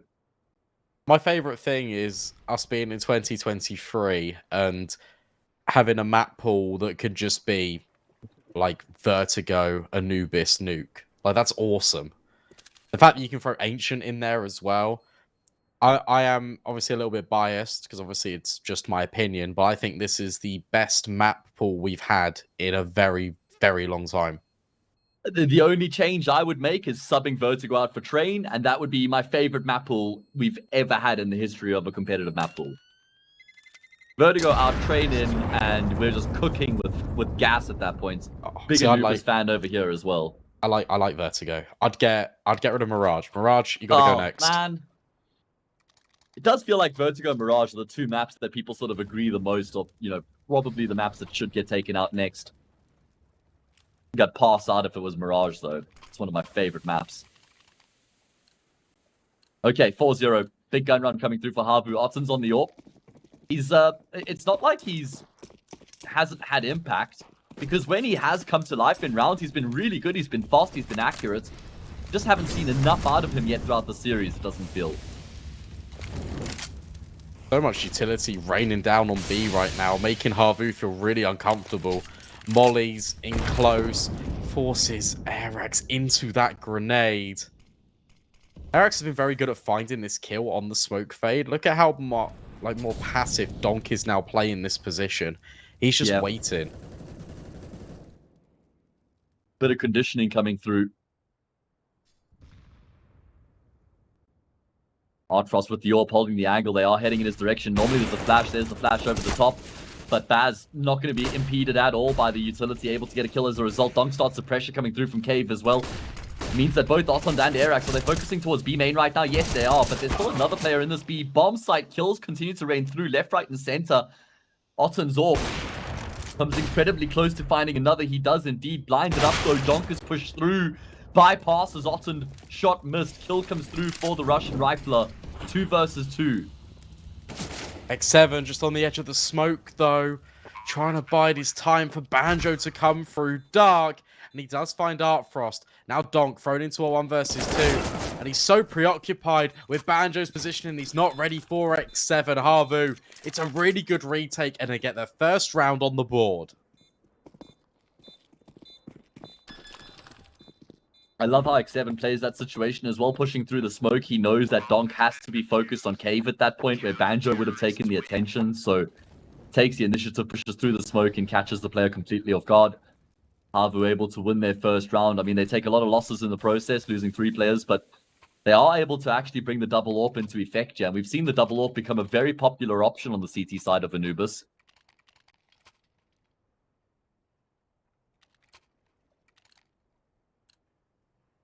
Just able to hold a lot of deep angles, punish that sort of exec-based style. Try and get a pick before they gain side control, get that advantage to take into the retake type of thing. Yeah. I'd say it's actually the map we see the double AWP setup the most prevalent on currently. Oh my goodness me, Artfrost. He's different.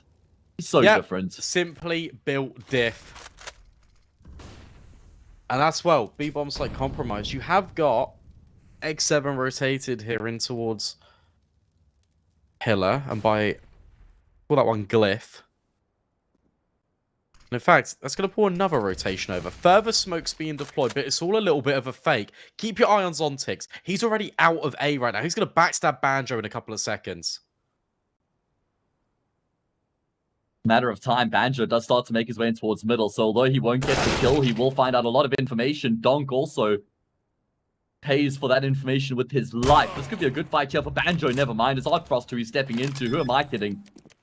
3 kills coming through from him in the round, and he's just been an absolute beast with those 3 frags as well. Not just sitting holding an angle, no, nothing like that. Running, chasing down players. I mean, that's nightmare fuel right there, B-Dog. It's just so impressive. And the hunt's even beginning, and it leads with Artfrost. He's trying to get rid of this AWP and this AK within Havu. Angles being cleared.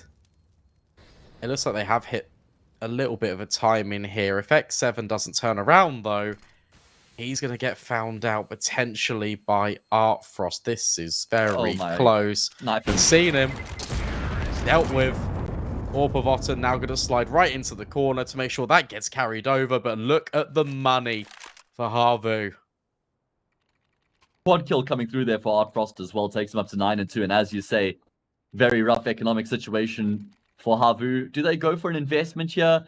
I mean, Otten could drop a rifle. Ariel can afford one as well. But then they only have 3 main good weapons to work with. Normally, that's not enough to justify the full buy. So they will indeed just spend a little bit of their money, play around the AWP, and then set their sights on the next round. This is going to be quick. This is just to be execute straight in. Utility, burning Ariel alive, and he does get a dink. But that's about it. AWP can't take advantage of the low HP of Baz. Erax stuck in. Actually does good damage, gets rid of Zontix. However, it is still a man up for Team Spirit Academy. Make it 2. Yeah, job done. I mean, still not a bad result for Havu, able to find themselves 2 kills. Banjo going to be hoping to extend that here with the Desert Eagle. A couple low HP players up for grabs. Unfortunately, he steps into Sotvik, who will put him to death. 6-1, Spirit Academy march on here on their T side.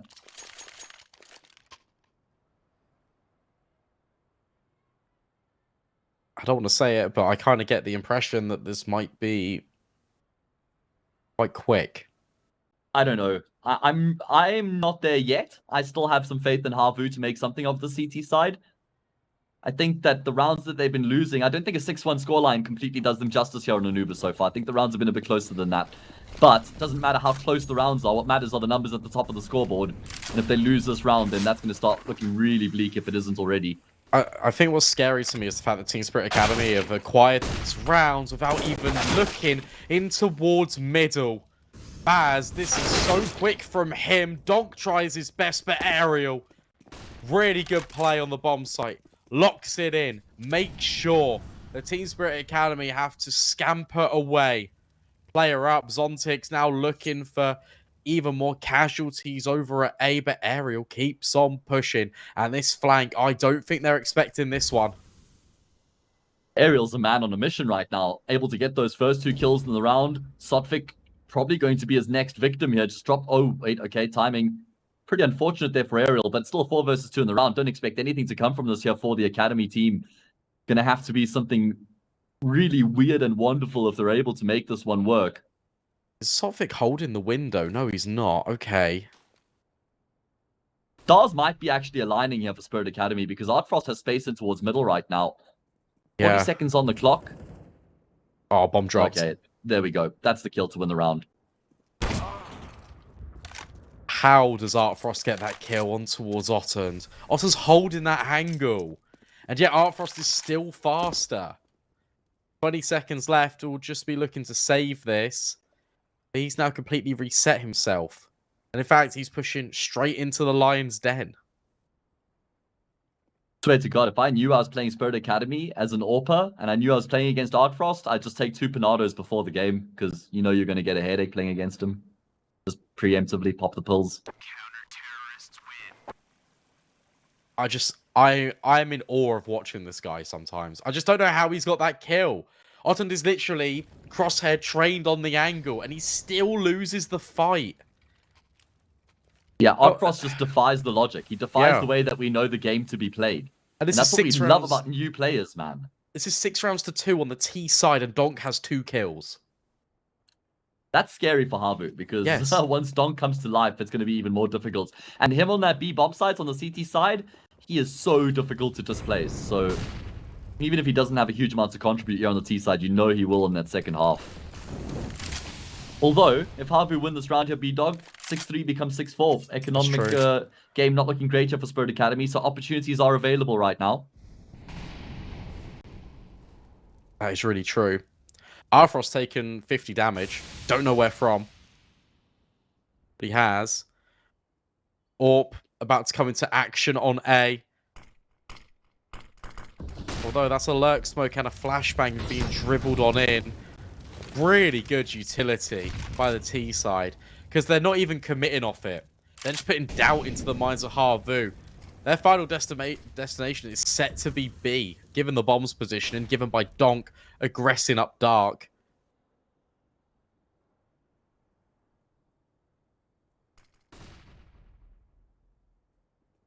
Execute into the B bomb site, gaining some traction now. There are 2 players in position for the CT side. Aerial will be ahead of that smoke. Himself and Airax working in tandem. They've got AK set up, but there are AKs running in their direction. 2 for 1, the name of the game. Sotvik takes damage, but Artfrost will ensure that his captain stays alive and the plants will come through. And Spirit Academy have done it again. After they lose a round, they win the round immediately afterwards, and they look to reset Havu. You look at how tight the crossfires are on site, and they get broken apart by, well, it's a 2 for 1. Make it a 3 for 1 even, because Artfrost finds the player deep CT rotating in. That can't happen if it's Havu. It just can't happen. If you're Team Spirit Academy and you're finding this success so often, Havu, you got to change things up. You got to even just drop utility as you hear the flashbangs coming in. The issue you've got is you never really expect it, because as soon as the flashbangs line up, Team Spirit Academy are already overwhelming you on the bomb site. These executes are so clean. I just say fight fire with fire at this point, man. Get in their faces, pop flash your way through B main, push middle. Don't give them that space and respect. Not saying they're easy to catch off guard by making those sorts of plays, but just try something different out of the ordinary. We are going to be seeing an investment coming through from Havu, so not a complete reset as I'd initially suggested. It's suggested they're able to piece together almost an entire buy. But running out of time, running out of chances. Havu have played Anubis a couple of times. They played it 4 times. They've got a 57% win rate on their T side, along with a 38% win rate on their CT side. So the CT side historically has been a struggle for them. They've proven they can find rounds on their T side, but they still need to give themselves something to fight with. But again, it's these small little decisions. Team Spirit Academy reset, they take half a second, and then they all swing together. Havu, it's good that they've been able to get out of there alive, but now the attention and the focus is just back on mid. Look at that positioning. Zontix has thrown 1 molly, 1 smoke outside A. Oh, he's even found air racks. But these flashbangs, the utility pathing is just set up Team Spirit Academy to walk through, not even into A, just past it. Zontix finds another. Baz holding stop. X7. I mean, it is a dismantling of Havu's defense. It feels like it's 5v7, just with how difficult this is for Havu. Think about everywhere that they take contact, they peek out. They take contact out of B main. They find players. They make their way into mid's middle. They find contact there. Into canals, A main. There's just players everywhere. Spirit Academy, I mean, how good is their grip of this T side? Just in terms of the way they move themselves around the map. Really are just one unit, right? Everybody's on the same wavelength. Everybody knows exactly what's required of them. Banjo going to backpedal into Donk. Knife him, mate. Go on. Oh, I can't, but okay. Still gets the kill. 8-2. Misery continues. I don't say this lightly, but I think that round there was the single best round I've seen on T-side Anubis. Okay. Wow. What did you like so much about it in particular? It's the way that they are applying pressure everywhere on the map. It's the utility usage from Zontix out on A to help his teammates in middle. You've then got a split disconnect whilst still feeding together from Team Spirit Academy in mid. Because you've got 2 players holding back after taking initial control by the double doors. 2 players that on Zontic's flash have crossed over through the doorway and are then flanking B. At the same time, another piece of utility comes in and locks off X7's push up mid. When he receives that resistance immediately from the left-hand side of those mid players, even if he gets a kill, hell, even if he gets both of those kills, Team Spirit Academy could just turn around because they've still got good trade spacing. Otten, no idea that actually there's 4 players in mid, not 2. Not looking the right way. It was just really well coordinated. Yeah. Beautiful movements around the map there, as you said, just making it so difficult for Havu to ever have an idea of what's coming their way, how they need to set their defense up. And that's what's become so important on the default. You see Heroic doing incredibly well at the moment in the tier 1 space. It's to just constantly pressure the map at the same time. So it's not like you're just pushing and pulling where if you're pressuring A, you have to hold back on B. They've kind of redefined the meta in that sense that it's like you need to actually pressure the map consistently across the board, because then you deprive the CT side of any opportunity to respond. They can't try and take control elsewhere. They're forced back into the bomb sites. They don't get info. And it's becoming a really effective game style. I think what differentiates a good Anubis team and a great Ancient team is the utilization of mid. I mean, look at that. Zontic, again, it's the same utility set, but a different twist on Team Spirit Academy's approach. Deep smoke in towards middle, Molotov landing a glass in the doorway, and that flashbang just pops straight in the face of Havu. Team Spirit say, thank you very much, we're not going to be blinded by that flashbang. Walk straight through the door and get 2 kills. Yeah, it's against pistols. It's 1 rifle, 1 pistol. That's an argument, sure. But that, again, is just really well worked.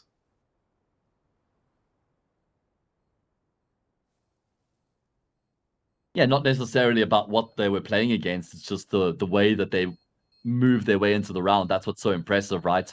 Yeah. And I don't even know if there would have been a huge difference if they were playing against a full buy round there either way.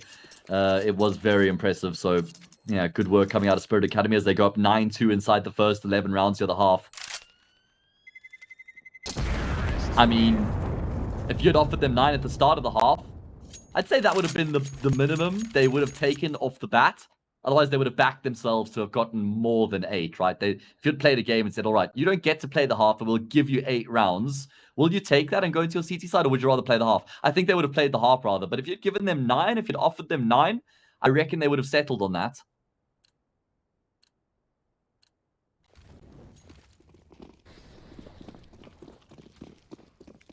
This is just... yeah, unbelievable.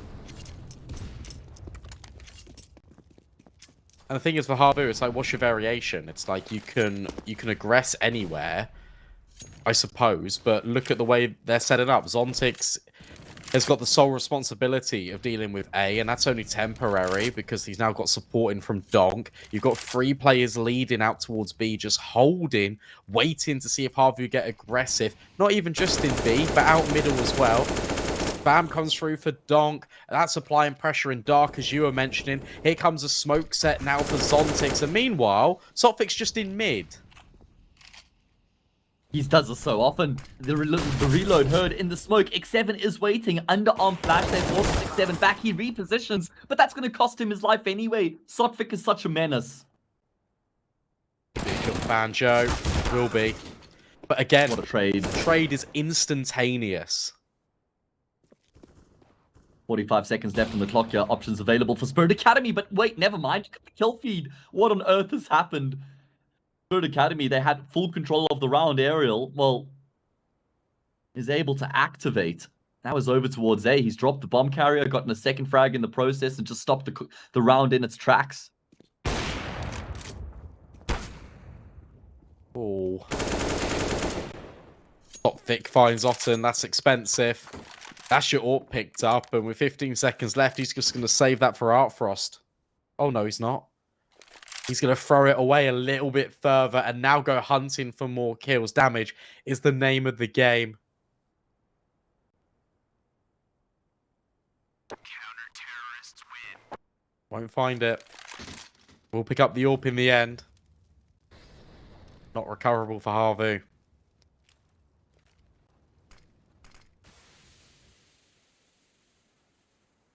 All right, well, I mean, it feels like this half might be recoverable. It's sort of in the 11th hour now. If they slip up one more time, I'd say it's probably game over in the first half. I think they need at least 6 here on their CT side. That's rock bottom bare minimum.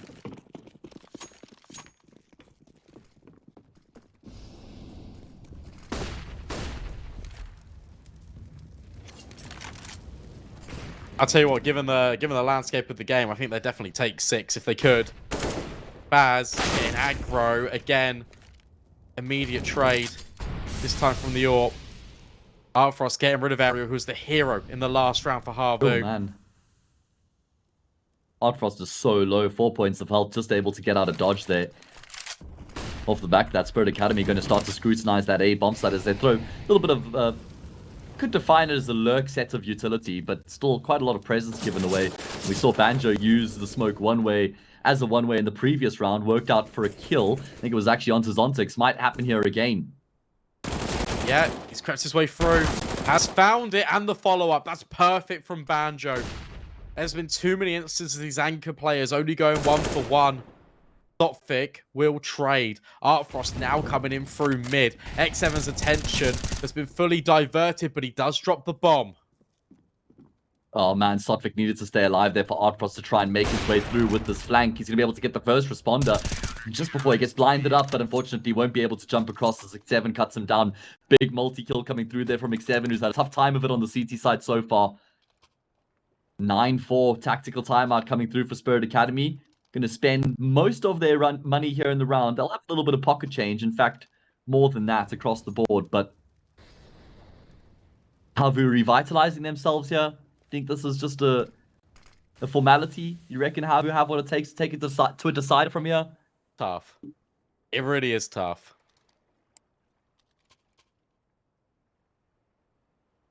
Right now, I don't see it, personally. I don't want to rule any team out of a game. Because immediately, this could go 9-6, they could win pistol, and suddenly you're level pegging, right? That's how close this could be. Havu just about surviving. Their buy gets a little bit better. Remember, they save both orbs. They bring that forward as well.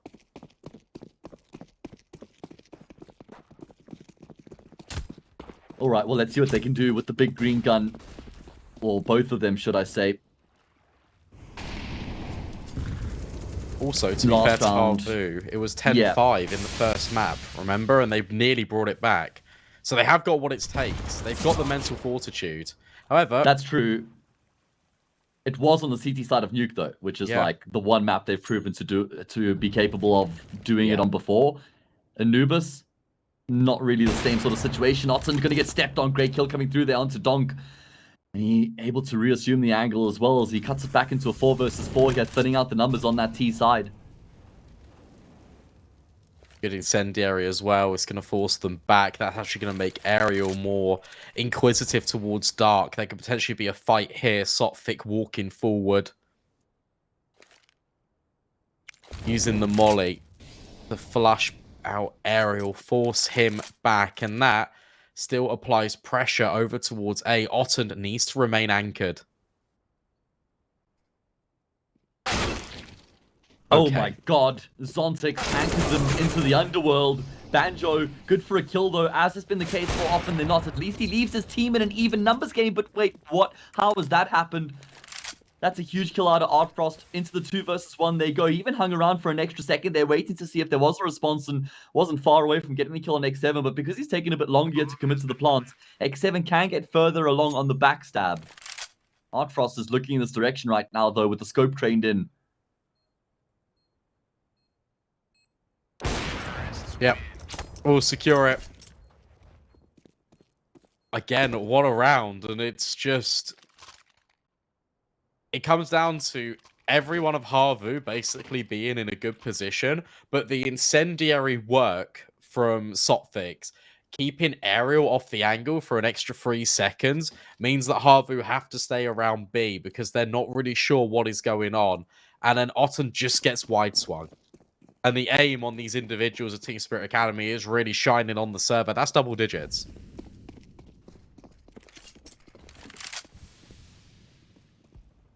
Yeah, I think that this is now too far for Havu to recover. 10 rounds on the T side for Spirit Academy. A very comfortable position they find themselves in going to the last round of the half. Doesn't really matter what happens here either. Might have back-to-back 10-5 halftime scorelines here in the series. Closer to 11-4. I mean, you've got 1 M4, 2 Famises. Yeah. The buy is really suboptimal. It would take a lot on Havu if they were able to get this to a 5th round. But it does look like they're leaning in towards middle right now, which will give them a quick rotation in towards A.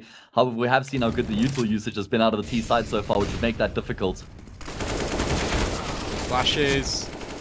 Otton's, well, only got 1. Aerial with the UMP, nearly strikes down 2. But it's still a 1 versus 3. Airax, this is quite a good angle, does drop 1, but again, they all swing in tandem. Team Spirit Academy, 11 rounds on the T side of Anubis.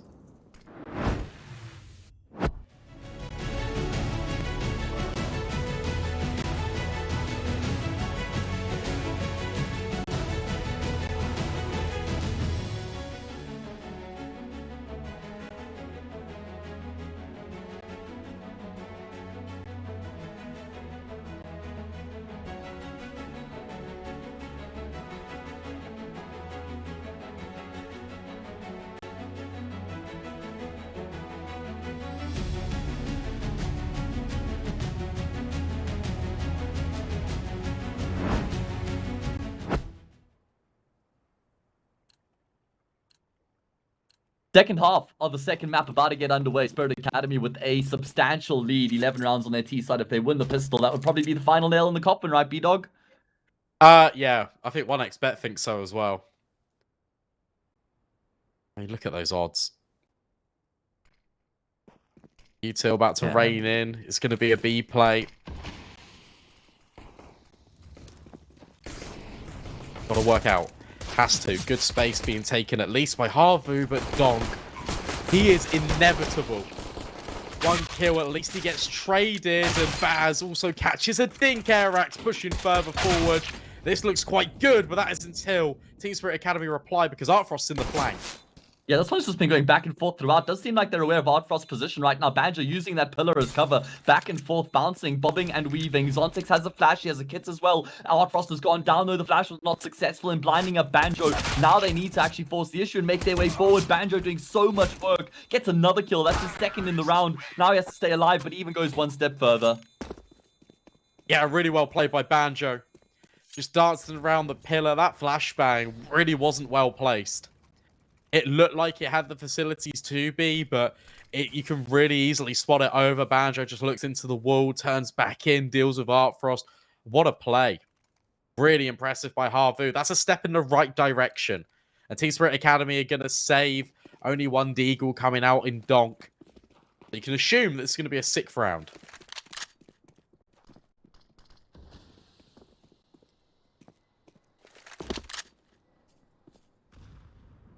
Yeah, I think that's a pretty safe assumption to make, to be fair. Really good work from Havu. They're locking it down in the post plant on that B bomb site. Quite a lot of damage done here by these USPs. Might not even result in more than a single kill, though, unfortunately, for the CT side. I can't believe X7 got drive-by'd like that by Zoftic with the USP, and he just triple dinks him. It's like, okay, dude. Like, come on. Give him a chance. Really not fair. And you're right, quite a few of these players are low. It depends who goes in first. But Baz could actually have a couple of kills here. Oh, he doesn't. A couple was certainly a stretch. As Yeah. Airax will rack up a couple. That's 3. I know. I just wanted to give a bit of hype to it, you know? Because imagine he just hits a headshot and they all come around the corner. They all line up. I don't know. As a world. Yeah. No, fair enough. I see where you were going with that one. I'm trying to be more optimistic in 2023. I'm trying to be like the best version of me. I'm trying to be like everything is sunshine and rainbows and all happy days. I could we'll see. I could take a leaf out of your book. So yeah, I'll try to adopt that one as well. Probably good for entertainment value, not to just completely write teams and players off in situations as well, right? Just leave the door open a bit. Either way, Artfrost more than opens the door with that opening kill with the AWP. It's a full investment from Spirit Academy. Whereas for Havu, it's a bit more of a bonus round. Still a Mac 10 and a Galil in play. Don't really have a huge amount of rounds to play with though. I'm actually kind of the notion, I think, that upgrading your guns in these situations isn't actually the worst idea. I know it's unconventional, but I think it has its place, actually, B-Dog. It does and it doesn't, because at that point, I feel like the argument is just, if you can, just bring out AKs, rather than kind of splitting the difference and having, like, a lot of Mac 10s. I don't mind the idea of, like, you future-proofing your bonus buy by having a number of rifles and you just send in the SMGs first. Like Airax going in first there. Artfrost says thank you very much. Oh, and another. Oh, nearly one more, but an immediate trade out of Dom. Just throws it all onto Otten.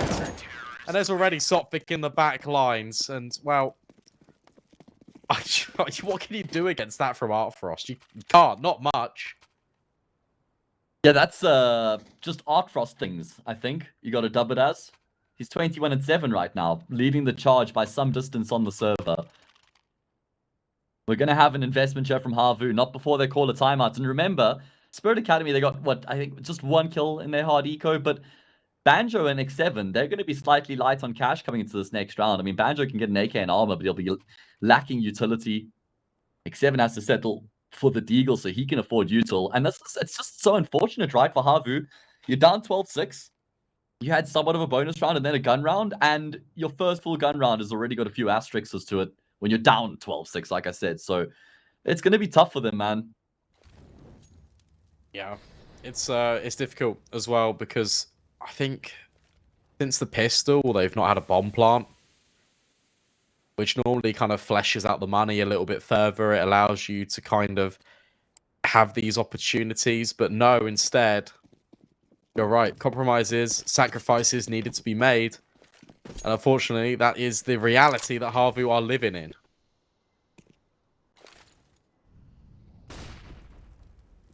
Well, let's see if they can make those compromises and sacrifices work so that they can keep themselves in the hunt here, not only on Anubis, but in the series as well.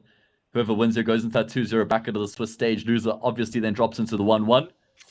And that's pretty much a guarantee, I think, if Havu lose this gun round. This is something we just didn't see out of Havu at all.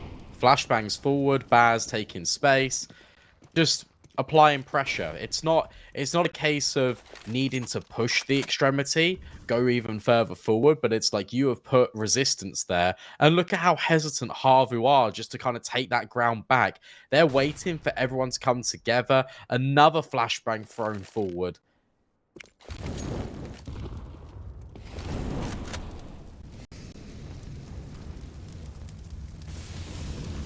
Havu starting to mount some pressure in towards middle here. Util raining in. You got Sotbik touching towards the corner. Doesn't have any immediate support. Just Donku's deep towards middle. Great opening kill. Wait, X7, what? You were the one who had to make the sacrifice coming into the round. He's the one with 2 kills.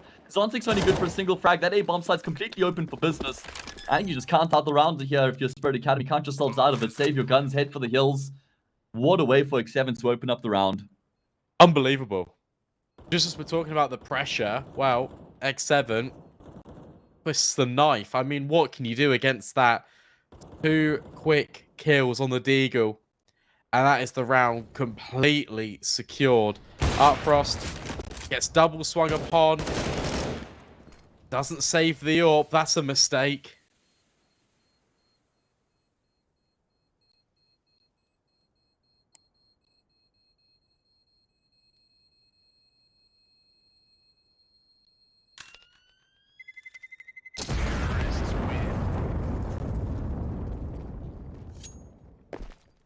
Okay, well, I mean, how much more do Havu have in the tank is the big question. We've seen them show resolve on Nuke. They were down 10-5 on the half. Showed some good fight back, but eventually they lost the map. What was it, 16-13, I want to say? I feel like it was actually maybe 16-12. Just having a look, 16-12 it was indeed. Okay, so they were able to somewhat fight back there. More difficult task on their hands here, but certainly not impossible. I've seen Spirit Academy struggle on the CT side of this map before in games that I've cast.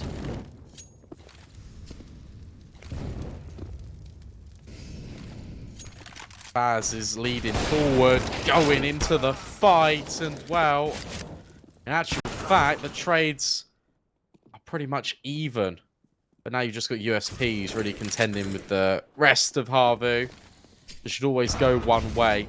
Although, that's a good nade, and there is a player in the back lines as well. Sotfik, with the silenced USP, could actually recover the A4 here. But he is being held. That's perfect from X7. Yeah, but still, I mean, the fact that Spirit Academy have been able to get themselves 3 kills in the round has to be regarded as a success in itself. Yeah. Zontic's P250 and Kevlar smoked off, unfortunately, so going to be so difficult for him to make anything of this position.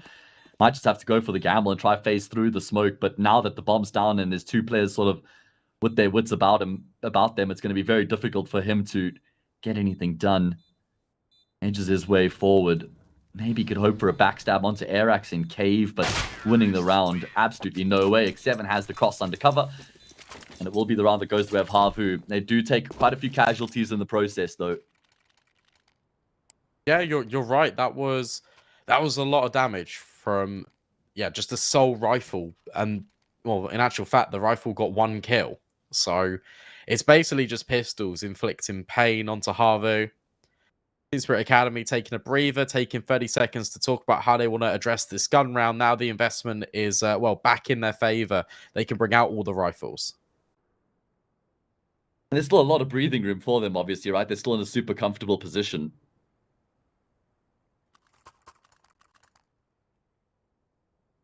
They win this round, even more so. Let's see what they bring to the table. Keep your eye on Sotfik towards middle throughout this half, by the way. Very often the player who looks to get aggressive, make moves, get into the faces of his opponents, he'll often even push over the bridge, try and flank around the T's late into the round. Certainly one of the more dynamic players on Spirit Academy on the CT side of Anubis.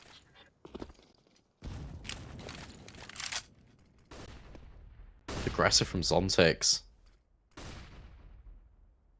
And again, this push out towards B. It's been read by Havu. Baz goes searching.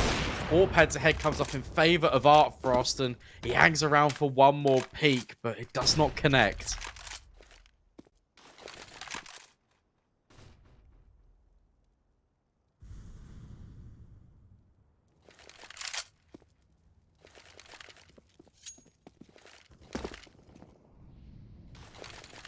Okay, 4 versus 4.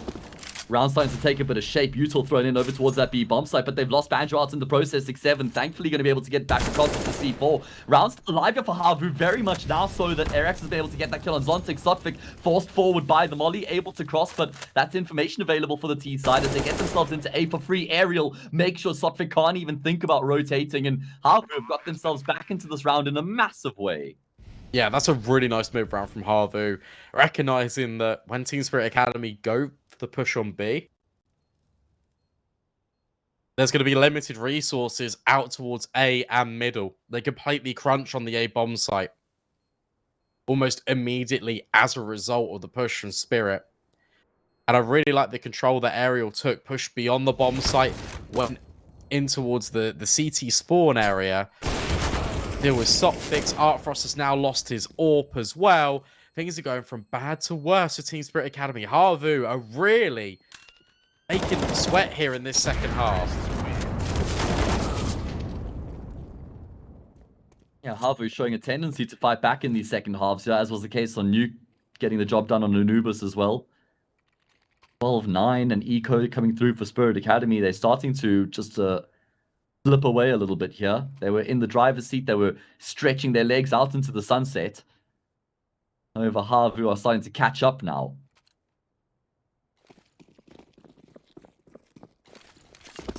Maybe a bit of frustration creeping in for Spirit Academy, who feel like they should have been done with this already. Especially with the way that they, the position they got themselves into in that gun round a couple rounds back. Yeah. Yeah, there feels like some elements of trying to force the issue with Team Spirit Academy. They're very keen to kind of take these fights, and I feel like there's a lot of over aggressions we're seeing out of them right now, and Havu are just more experienced by, just not only just player age, but just kind of experience on the server. Honestly, probably as a result of that player age as well. But you've got Aerial X7, they know how to kind of calm things down and just really take the sting out of the game. Team Spirit Academy, they're now moving all their pieces, by the way, to gamble up A, whilst Havu hit B. Unfortunately, yeah, as you say, Spirit Academy, they bet on red, it's landed on black. Full exec into that B bomb site. Job done. Round over, 12-10, the imminent scoreline, just about keeping players alive at this point if you're the T side. Who are you backing to win the map from here? Have you seen enough from Havu to actually think they have what it takes? They're looking pretty good right now. I think if Team Spirit Academy just kind of settle in, they rely a lot more on their protocols and their crossfires, I think it will go better for them, because right now they are really trying to overplay scenarios, and Havu are more than happy to let them make the mistakes. Okay, well, we'll see what happens. Seems like I got wave 2 of the storm coming in here.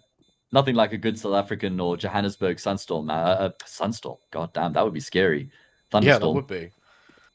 Just like, what would a sunstorm actually be? Just like solar flares, maybe? Pain. On tick. Oh, that's unfortunate. Narrowly misses out.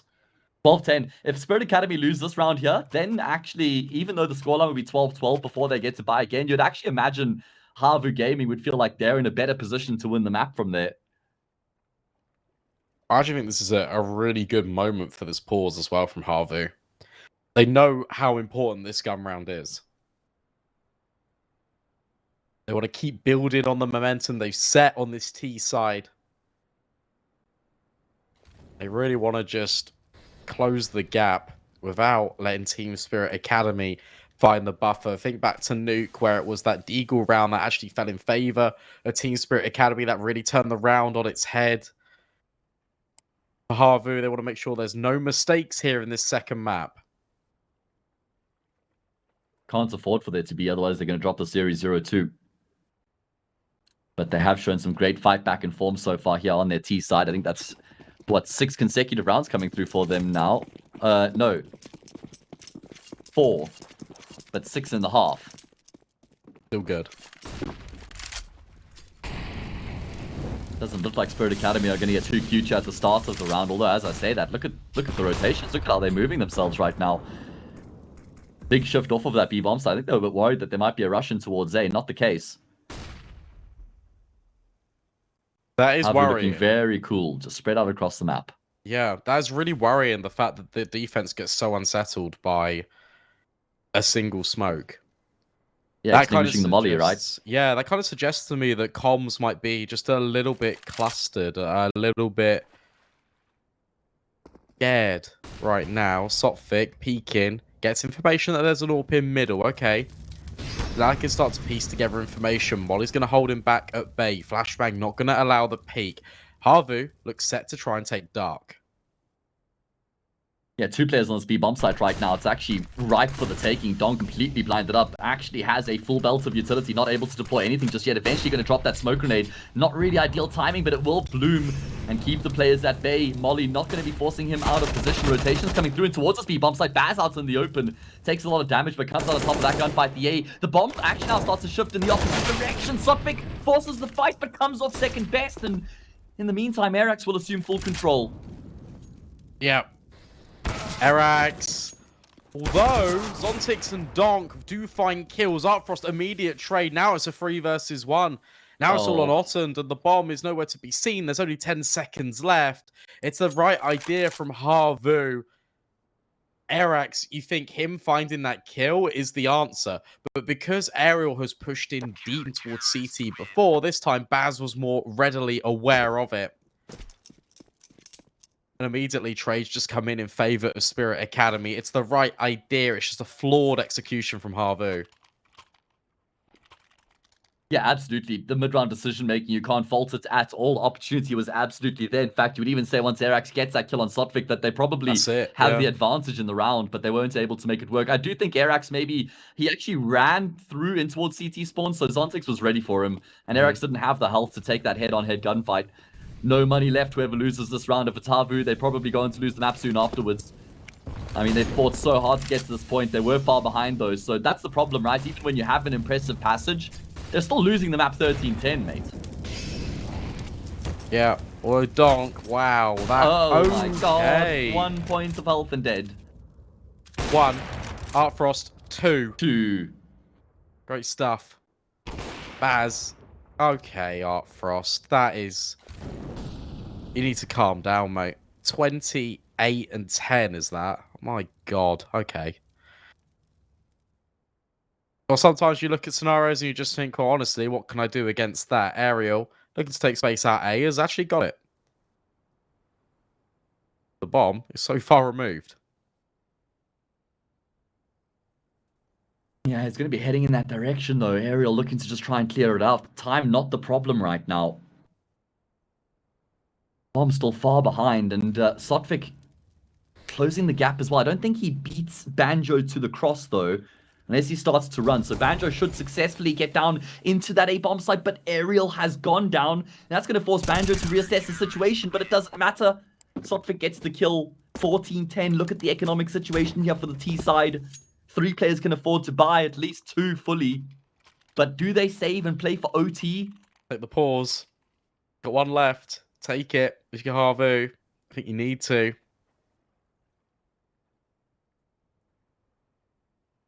Fully invested. X7 drops on Mac 10. No pause. We're right back into the action.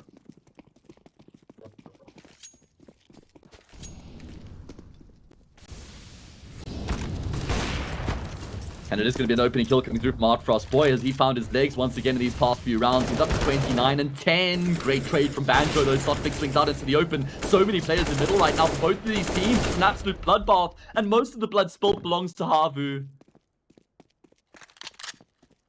Only Aerial left, and here's a Mac 10. When in the history of Counter-Strike has anybody ever gotten excited about saving a Mac 10, B-Dog?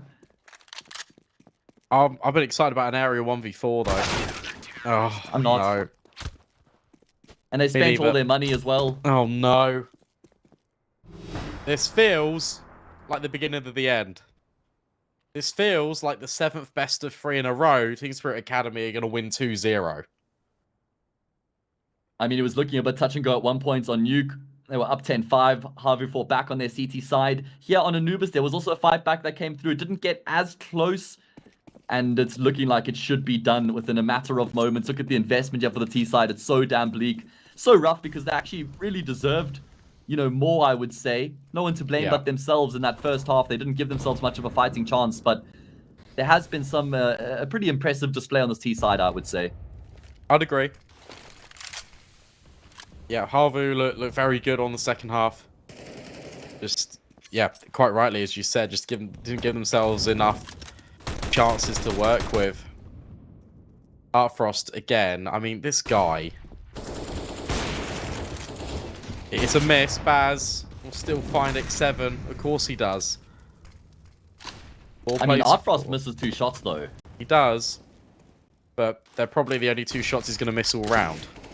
Wait, look at the aggression. They just continue to throw another. The situation is towards B main here. Oh no, Deagles and Mac 10s getting off the frag. Spirit Academy just feed themselves to the T side. It's only Artfrost left remaining with the AWP. Does Pivot, can't entirely avoid the flash. Up close and personal. Gets the kill on the first. Knows that there's so much more where that came from, though. The bomb immediately starts to head in the opposite direction. Wisely at that. Eventually, Aerial will flank out Artfrost 15-11. Spirit Academy actually leave the door slightly open for Havu. That's a further example of them really just overplaying their hand, really wanting to just force and end the game.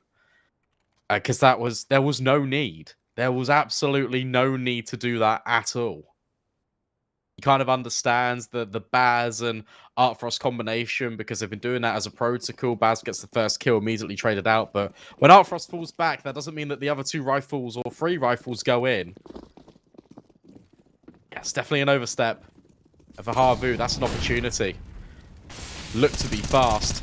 Still could be, although Zontix is mowed down 2.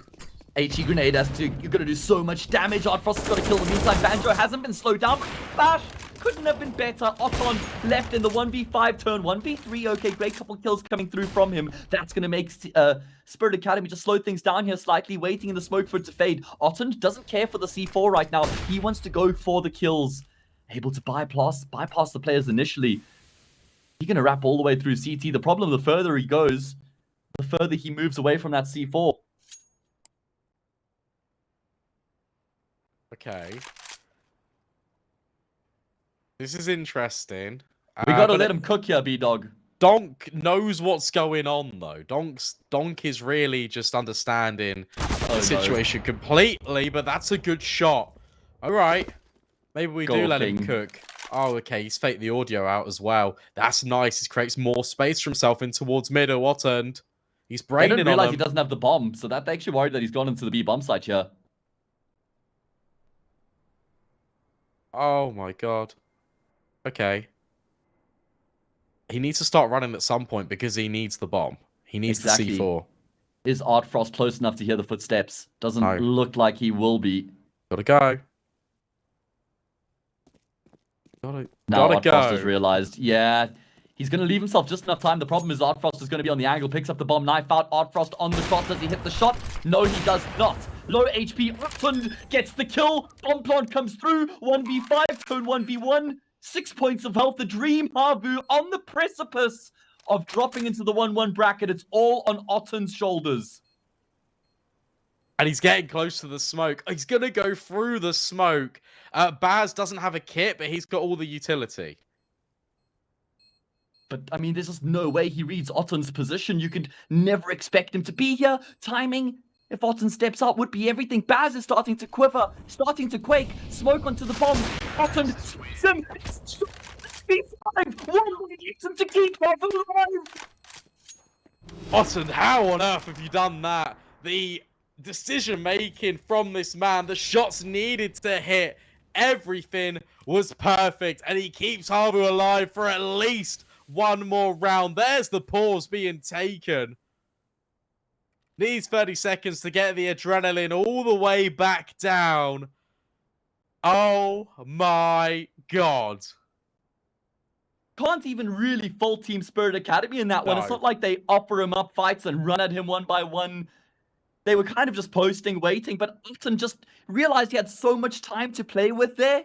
He uses the clock to absolute perfection. Really uses every second he has. He planted with half a second left on the clock there. Couldn't have asked for more. Spirit Academy gonna half by. This has overtime written all over it all of a sudden. What a round. What a story for Havu. If they can do it. Again, it's another one of these soul rifle purchases from Team Spirit Academy. More often than not, they do manage to find success and find damage on towards the offense. Wow.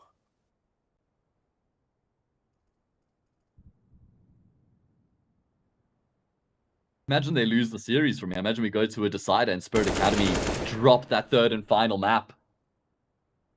When have you ever seen a 1v5 to keep a team alive in the series? You want to make it stick, though. You want to justify that 1 versus 5. Yeah. Got to stick the landing. Exactly. They are going to try and go in towards the B bomb site. There's a 3-man setup right now. Not like this, right? Surely. Oh, they're moving. They've gone. They've bit down on the utility. Oh my God. And as they move away, Havu creep on in. Oh my goodness me. So unfortunate. And with that, it is going to be the round 1 without any resistance at all. 15-13, the imminent scoreline. Spirit Academy going to have 2 more opportunities after this. 2 more map and series points. No way. And this is just to force overtime as well. This isn't to win the map. Havu need to win 2 more in a row consecutively, and then need to win overtime as well. And that's when the money's reset. That's when that's not going to be a problem for Team Spirit Academy. And that's also just to get it to a 3rd map. Yeah, like, exactly It's such that. a massive mountain to be climbed here. I if you're cannot. Havu. I'm so speechless.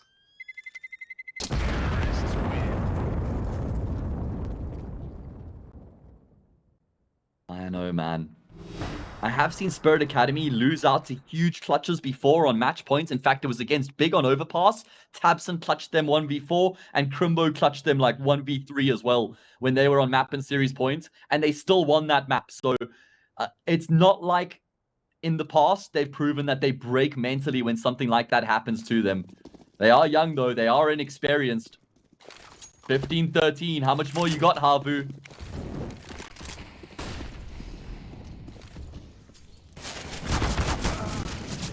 Okay, Great Sophic start. out into the open, a hail of bullets through the smoke. Look how quick this is. Think back to how slow Havu were being. Yeah, information gathered by Team Spirit Academy, but in mid, that's where the real issue lies. Airax finds Donk. 5v3 for Havu. Donk is just looking like a shadow of himself here in this matchup, man. They know that Baz is in for a C-spawn as well. He'll get cut down. This was the gun round. 15-13 sees 15-14. We're going the distance. Havu 1 round away from taking this to overtime. No. And when you look at the weaponry Spirit Academy are going to have to work with as well, it's not going to be pretty.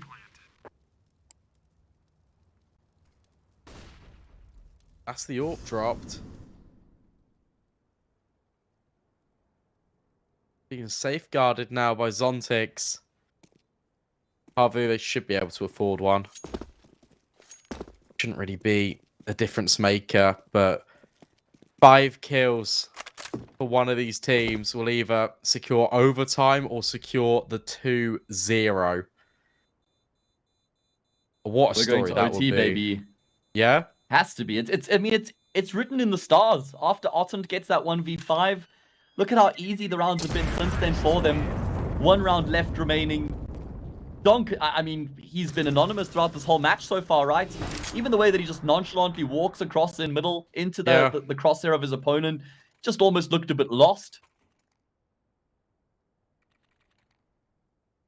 Concerning signs indeed. It's crazy how much reliance and expectations we have on him, and he's 16 years old. even on Spirit's Academy in general, like the level of expectation out of this team is just insane now. No longer are they seen as dark horses and underdogs. Everyone's seen them as the favorites in these matches they've played recently. And they've actually lived up with the pressure on their shoulders as well. It's all going to end with B. It's just going to be a straight execute for our last This is where round. Artros does so well, though. Flashes are so good. Artros barely has any room to move. Ariel gets a kill on him. Trades are the name of the game. Otten gets a frag of his own 3 versus 3. Baz doesn't have a gun anymore. Banjo gets that kill onto him. Flashes continue to rain in. Does AK out in time? Sophic needed that frag so badly. Zontix to try and deny. 1 versus 2, he's been smoked off. And Havu still paws. Time left. They don't want to squander this opportunity. Surely they don't go away from here, right? No need, just clearing our cave. And then going back with the bomb. They actually are. There's no world that Zontix reads us. I mean, maybe he starts to realize they've just gone radio silent. It's going to be a foot race, because once he clears this, once he swings this corner and sees that there's nothing here, yeah, I mean, they're going to be on the site. They're going to be ready. This is everything set up for it to be OT. Banjo is low, though. That is the consideration. Although that is so difficult. Look at that angle being taken by Banjo. There's no way. Zontix steps out, and there we go. Kill comes through. Havu have done it. It's overtime, courtesy of the 1v5 from Otten. Quick break, and then we'll get into the OT.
Who would have seen this coming?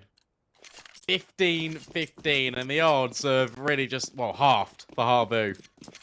These Spirit Academy, they've got all the money, they've got all the utility, but so do Havu. It's OT. Let's get it underway. Okay. Oh, man. I mean, I have no idea how we've gotten here, but we're here right now. There could still be a third map to come through as well. What is the decider? I can't even remember. Inferno. Okay. Inferno, I think. Well, there we go. Well, let's see if we will see the light of day on Inferno, or whether Spirit Academy are going to devastate Havu here in overtime. In regulation, we exchanged 11-4 halves, with both teams finding 11 rounds on their T side. That means that every CT round in overtime comes at a premium.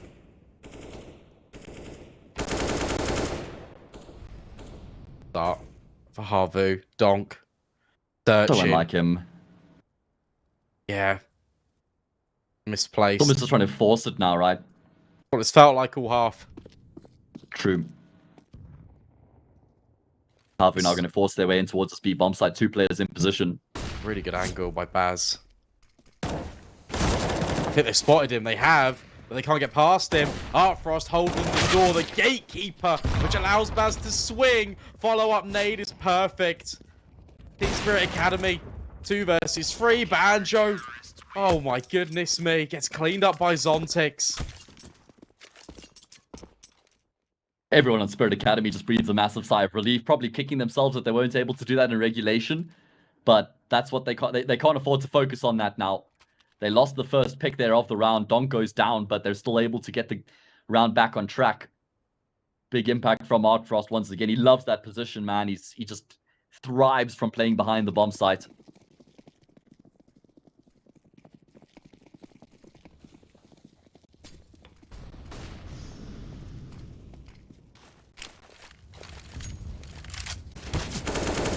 Big nades. Oh, Sophic. Again, how's that not for a smoke? Oh man, he is living on in a very dangerous place right now. His teammate Zontix has go down. Zontix wants to trade, steps up, will get one, but taken down immediately afterwards. That A-bomb site's completely open. The round is over. Spirit Academy just looking scratchy in towards middle there in terms of how they're picking and choosing to take their fights. Chain mollies, making it difficult for them to even consider the retake. They definitely will go for it. Money, no problem. 1 round left in the half after this, but should be no way into the round from here for the CT side. Good molly. Burning the light. Oh, Banjo no. again on his favourite little angle. As forced back by the flash. Good stuff from Havu. Yeah, indeed. Just based on what happened in regulation, feels like you do need at least 2 rounds on your T side in overtime. Yeah. Havu on course to make that happen. I mean, that was a pretty easy conversion in the round. Sotvix also had a very tough time in towards middle throughout this half. Both himself and Donk, 2 players struggling so much here on Anubis. And because Sotvix having such a tough time in middle, it means that A bomb site's also under so much pressure because... I'm sorry, I want to cut you off. They've got 3 AWPs. Okay, well, if 2 hasn't worked, then maybe 3 will. Well, never mind. Just remove 1 from the equation while you're at it. Okay. Didn't you say that 3 AWPs, Speed Dog? Are you lying to us? There was I only see 3. 2. No. Oh. This is classic of you. Oh, yeah. Theory me. Donk. Now giving it a go on the AWP. Oh, it's actually Baz to find the kill.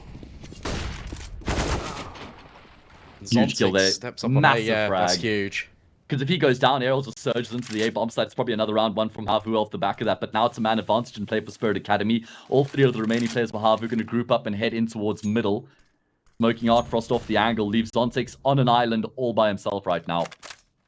Yeah, needs to pick and choose the right angle here. One feels pretty good. Yeah, I like that one.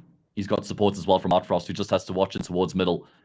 And that's exactly what he's doing right now. Scoped in, Util comes in, knows he's in the right place, hits the shot on the first. Orb steps into the second, 17-16. Spirit Academy give themselves a massive fighting chance heading into their T half of overtime. Yeah, two CT rounds feels really good in a map where both teams go 11-4 on T side. This is looking dangerous for Havu, but they've come back once before. And the game is still well within their contention.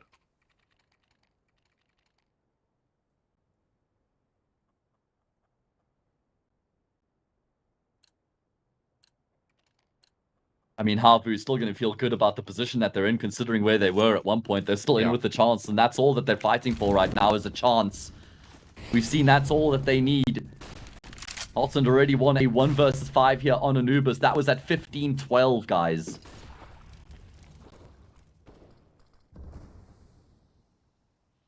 Yeah, that's pretty unbelievable. For Academy right now, they're looking to put utility down B to keep the B players interested, but Banjo is going to meet the first point of contact. Is there going to be a flash nose on tick? Wow, just clears him. Not like they're entirely keen to commit in towards that A bomb side either, just looking to try and apply pressure right now to force rotations, which they have managed to successfully accomplish. 2 players on that A bomb side right now, one in towards middle, means Arax is all by himself over in cave. Yeah, this is really well worked. Arax waiting for contact, then he can drop the incendiary. Actually does it on the side of B main.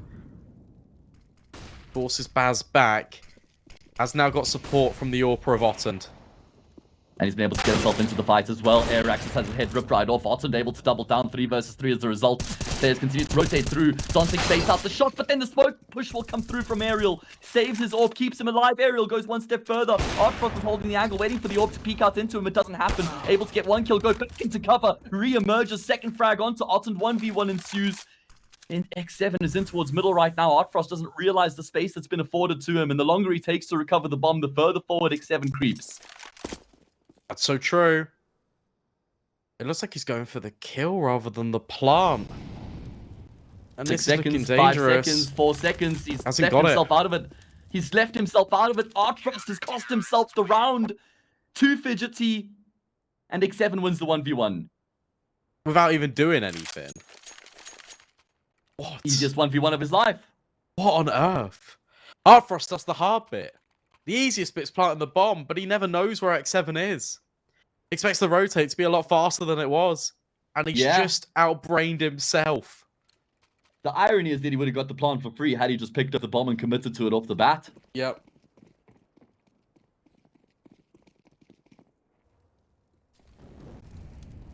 Oh dear. How costly will that mistake prove to be? Don't know, but it's fast out B. Aerial. Let's get 1, but only 1. Arax will at least trade. Oh no. And that's just it for Spirit Academy. They only sent 2 players through the smoke. We never saw them do that once in regulation when they won the half 11-4, B-Dog. Wow, that's the bomb dropped. That could be an indication of some frustration starting to creep in here. At least Zontix comes to help out, although back spotted. Otten finds him another 1 versus 3. And see if Artfrost can make something of this. He's got time on his side, but the crossfire setup is devastating.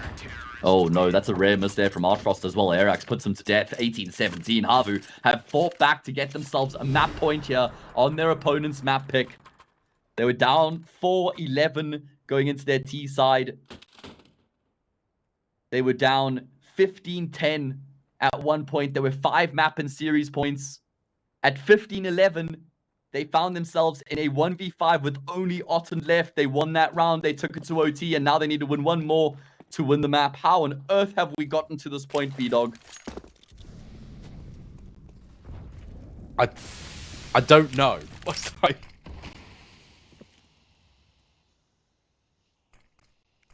You gotta just be impressed with Havu. So impressed, and for Spirit Academy, they've let the game slip away. Otland opens up the account on towards Zontix.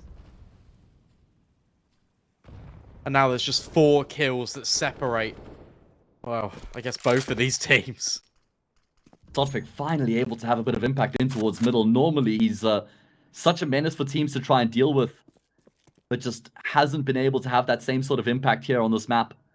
Not on the T side or the CT side. Otland waits on the opposite side of the smoke. Artfrost walks straight through. Zontix been spotted. Oh my god. Otland cuts down Donk, who should have got that trade further forward than what Otland would have anticipated initially. Baz will also lose his life out. The job's done. We're going to map number 3. Havu have done the unthinkable. I cannot believe this from Havu. I am in shock right now. And Zontix might not even get a kill. Good find. He needs 3 more, and he won't be allowed it. 1917. Havu battle back. Okay, well, that is insane, and I'm so excited for the third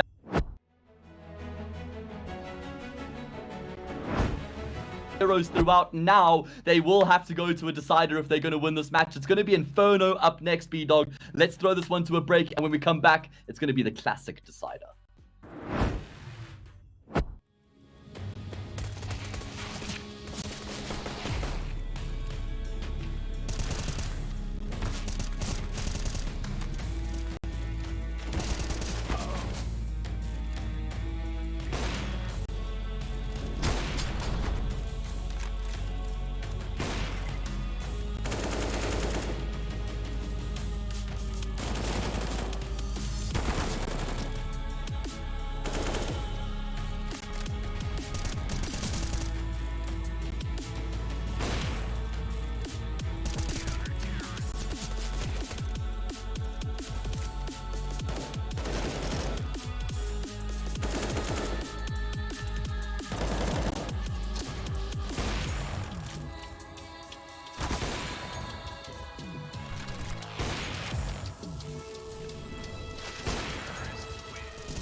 A very complicated job, but I love simple things so much.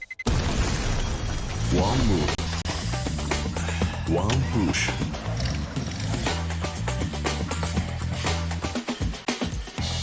One touch.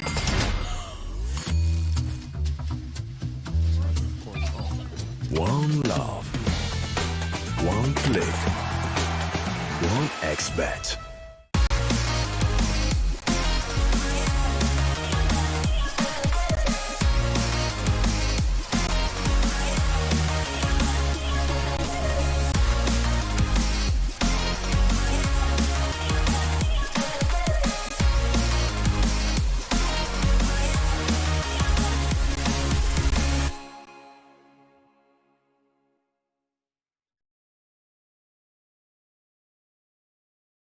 Tired of boring case openings? Do you always get only cheap skins?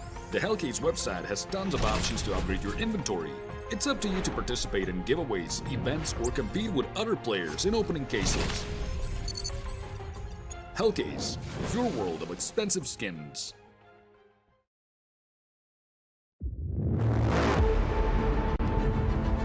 The hunger for glory feeds the desire, the courage to look for a challenge, to feed your ambitions.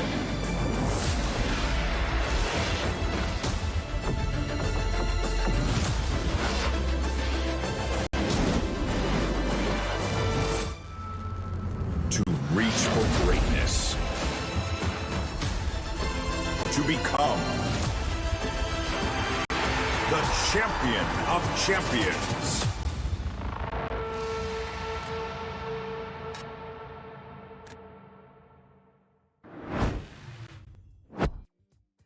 Okay, in incredibly unlikely fashion, we find ourselves here getting into a third and final series of this matcher, Inferno, to split these two teams, Spirit Academy and Havu. We started off this journey on Nuke, picked by Havu, won by Spirit Academy 16-12. We were then on Anubis B-Dog, it was 11-4 at the half. At one point, it was even 15-10 for Spirit Academy. They were sitting so comfortable on their CT side.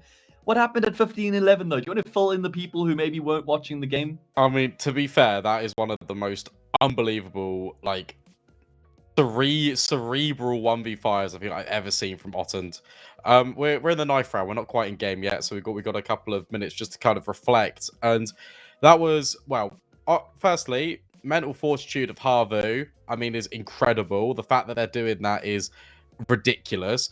Spirit Academy really overplaying their hands. We now head to Inferno, a map that is truly dictated on fundamentals. You've got the mental element as well. For Havu, they'll be on such a high. Spirit Academy, they'll be thinking, we shouldn't be here. This is the first time Spirit Academy have dropped a map in 7 best of 3s. Yeah. This is really set up for a barn burner of a finish. And when you look at the mental state for these two teams, you got to imagine that Havu have to be feeling better of the two squads coming into the deciding map. And you know what? The game is live. Our producer's not playing with our emotions anymore, B-Dog. Let's get into Inferno.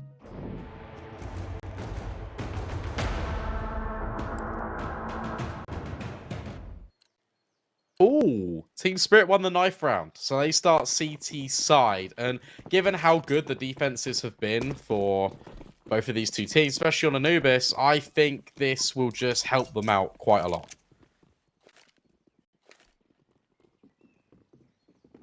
Oh, Baz hears this.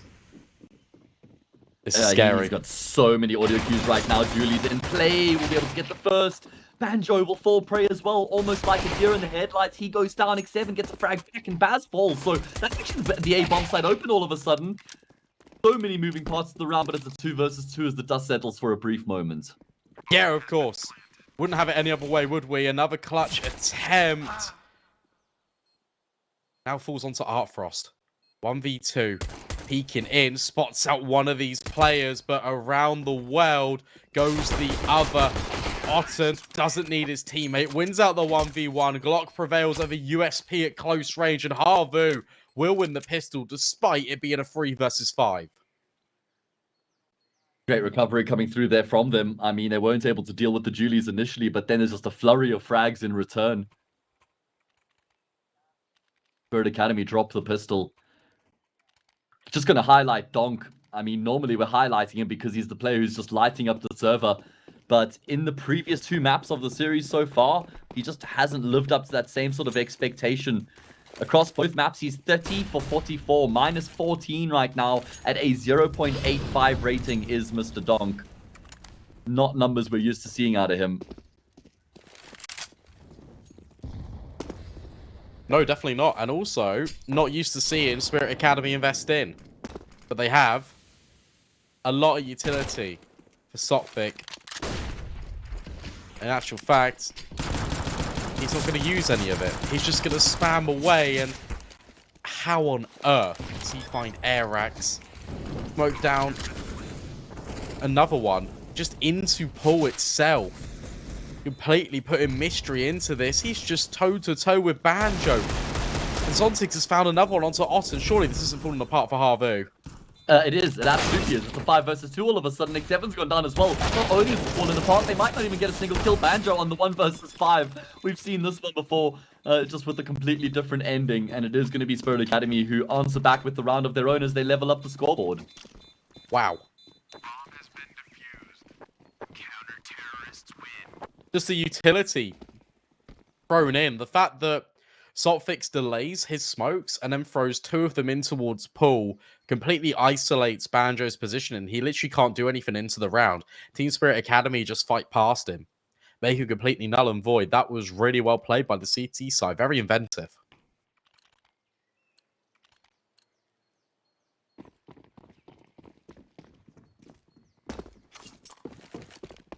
Havu will be forcing back in response here. Yeah. Tried to do to Spirit Academy what was just done to them. What's crazy about Otten is it's not even like he's played a lot of Counter-Strike over the past, actually, 2.5 years type of thing. Yeah. He had a stint in Kova. He played for Havu a little bit as well. He's probably played, I would like guess, like maybe like 40 maps or 50 maps in the past 2 years. Oh, okay, maybe DC. a bit more than that. Oh, okay, that's unfortunate damage done as well, so I don't think we can reset the round. No, we can't. That is rough. Donk as well. No, he has been a little bit quiet, but it's still a 5 versus 4 for Havu. They are heading towards A right now, which is heavily invested and reinforced by Team Spirit Academy. About to pop. Zontix needs to be careful. You say he needs to be careful. Well, he's actually going to be the one who pretty much rescues the round for his team with those 2 kills coming through. Otten and Banjo, the 2 players left remaining. HE Grenade just going to be chipping away at Banjo. Bomb should be able to cross onto the site and get activated pretty easily. There is a big flank coming through apartments right now. It's Arc Frost making his way forward. Otten has to use his smoke to extinguish the flames. Gives him a little bit of cover to work with. Banjo out on the open will be bested. And then know that Otten is on the site. Should go down here. A matter of time, surely. We saw him clutch out earlier, but it's not going to happen again. Yeah, you start worrying though, don't you? Especially when he's You do. doing that strafe movement in towards Zontix. You think, do you know what? He can definitely overwhelm, pick up an AK, and then the rest is history. But no, things go by the book. Donk's back in as well. Fortunately for Team Spirit Academy, it comes without repercussion. They're able to win out the round 4 versus 5 anyway, and that's going to force the hand of Havu. They're going to have to eco. Just to talk a little bit more about Otten as well. So he played 133 maps in 2020, obviously primarily with Contact at that point. Across 2021, from the start of the year to the present date, he's played around 100 maps. So that's in 2 years and 3 months, he's played 100 maps, whereas in 2020, he played 130 maps across the whole year. And then the point I'm trying to make here is he just hasn't played a lot of Counter-Strike over the past few years, but winning that 1v5 still shows he has a lot to give, as we do see an eco out of the T side, charging them at Banana. They go toe-to-toe as they trade 2 for 2. Yeah, that's really good. And what they're trying to do now is unsettle the defense. But by not aggressing any further, Slotfix been sat here the entire time, and he can just say to Zontix, actually, we can just relax here. We don't need to go into this. Everything is okay. Havu reset. Look to take apartments here with every single player. It looks like Baz is holding for this. He's under porch, just jiggling between boiler and balcony. Oh, they've hit a timing.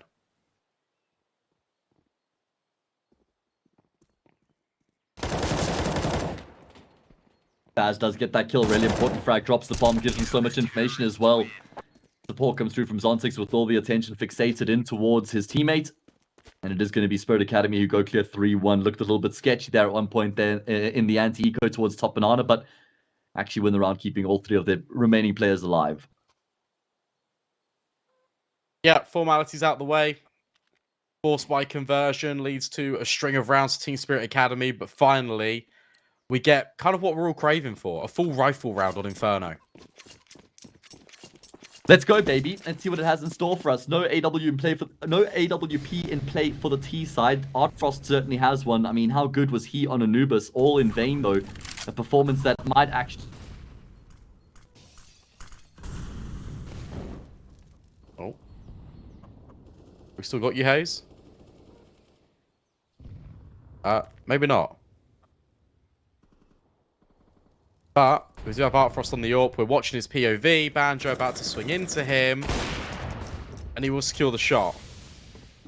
Hopefully we get Hayes back in a moment. 5 versus 3 in favor of the CT side. Donk. Now securing another kill. It's actually Softic. Taking that one away from him, but it doesn't matter who gets the kills. The more important factor is that Team Spirit Academy, again, have got another player advantage. Sophic goes for one more. Don't want to give X7 too many opportunities, but Donk actually secures the round. 4 plays 1 in our deciding game. And again, limited money because of the lack of bomb plants for Havu. I mean, it's going to have to be another one of these partial investments. Going to have to be with the Tech 9. It's going to have to be with the limited utility. And they're going to need a bomb plant. It's essential.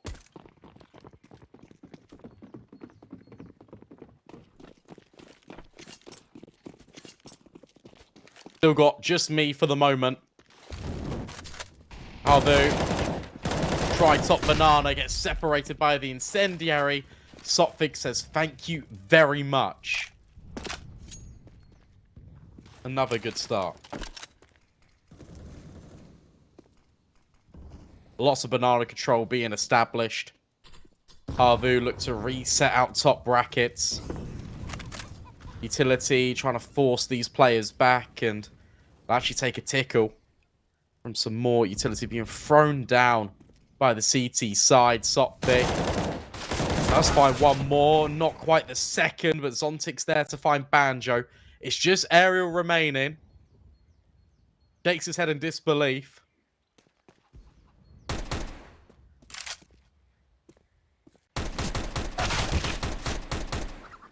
But we'll find one. But that's all. Artfrost secures it. Team Spirit Academy will win their 5th round.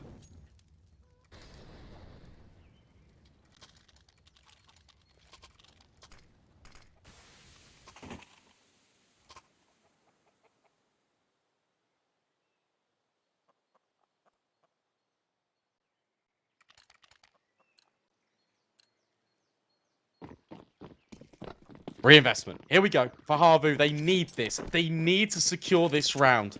Otherwise, this could spiral out of control. We could have one of these epic comeback masterclasses. However, on Inferno, it's a lot more 50-50.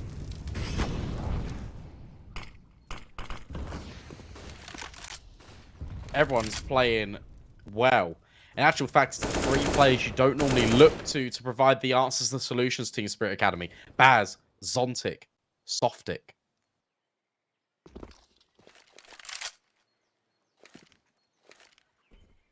Much slower pace. Retake on Banana. Looks to come in. Artfrost, of course. He hits that shot. Of course, he hangs around for more. Donk caught with utility, but Artfrost is still here. And now further damage is being done to Havu. It's just all falling apart for this T side separated. In actual fact, Sophic is walking down middle. Artfrost finds another. And it's all up to Banjo. He needs to recover the bomb, but it's in Banana.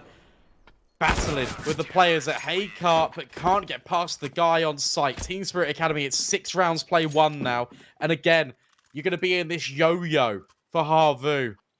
No money. It's going to have to be another one of these Tech 9 buys. A Team Spirit Academy could just keep playing the advantages.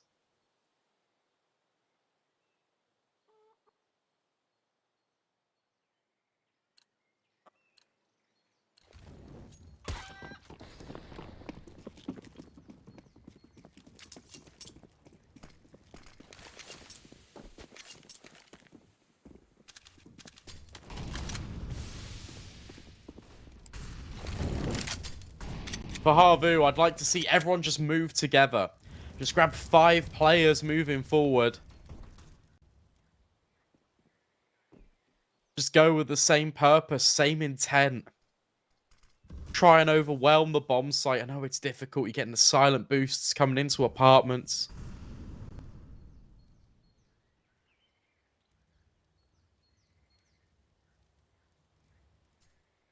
Artfrost on the angle. Holding. There's, wow, 1 flashbang. That's perfect. That flashes him off. They're trying to take long here, and Zontic. That's a laboured spray. Artfrost going for a little bit more. Baz is now stepping in to try and repair the situation. Has to come up absolutely huge here from the pit, or just buy some time. Airax has completely overwhelmed him. But Donk, Sotfik rotating forward. This looks so much better for Havu. Keep your eye on Aerial and Boiler, because he can still undo this, potentially. X7. Oh my goodness me, gets decapitated. And now it's up to Aerial. Another shake of the head. Donk locks it in. Team Spirit Academy, yeah, they concede the bomb plant. They don't concede the round. That's 7.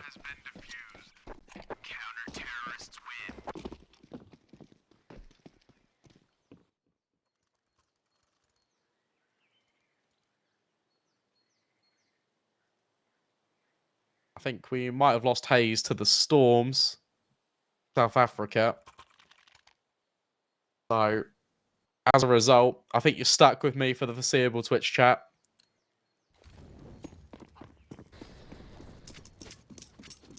But maybe that's not for very long. Again, good flashbang. At least it pushes Artfrost back. This is really fast. Really quick out of Havu. Otten posting on that short angle. Artfrost just keeps getting flashed. Can't have an opportunity. Another flashbang falls his way. He's now standing in the incendiary trying to get one back. But Havu, fortunately for them, they're able to find the opener. But now what are they going to do with it? They've got the space. The primary zone of top mid.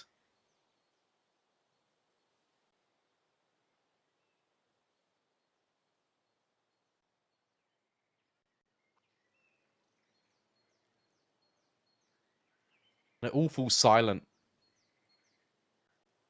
Dontix can come back, and he's going to.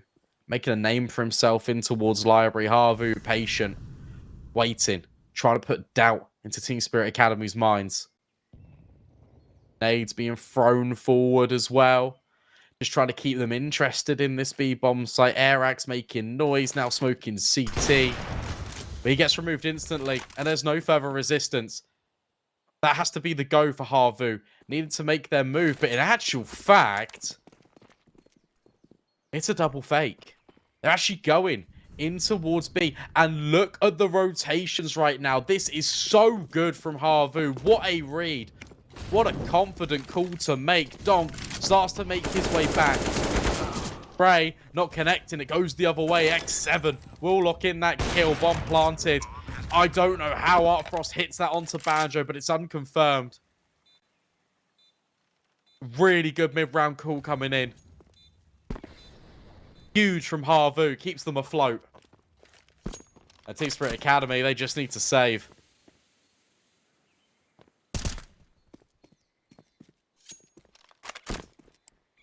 Bomb's too far ticked. You can't go for this.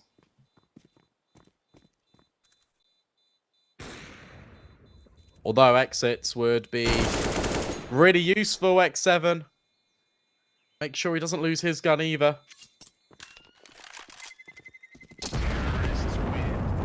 All right. Good response from Havu, but it can't be a flash in the pan. It needs to be consistent. There needs to be more rounds built on top of this.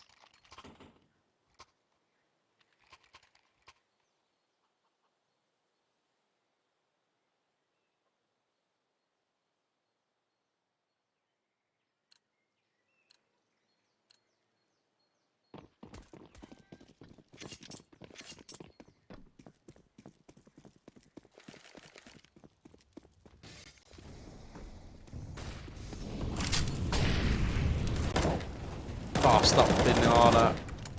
Stop thick. Wow. How's he died? Donk with the trade, sure. Baz, aggressive in apartments. Continuation of this back and forth affair. We're getting out of these two teams. Bazontix is hiding in the smoke and he's dropped the bomb. Ottend, can he secure the kill? No, because his vision's completely obscured. 4 versus 2.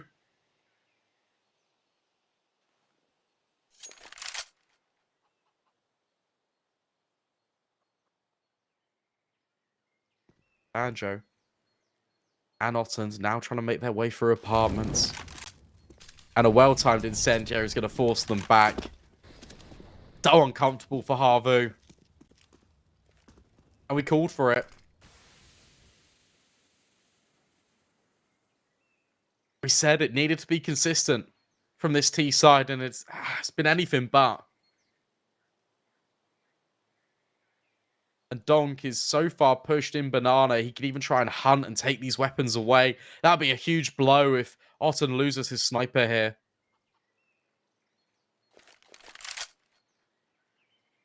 That would really not be ideal.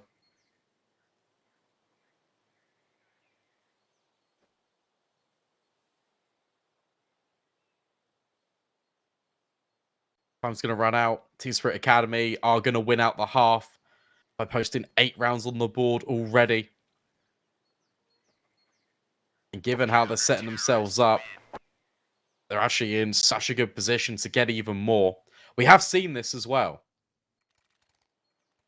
We have seen them go up in the lead and then Havu battle back.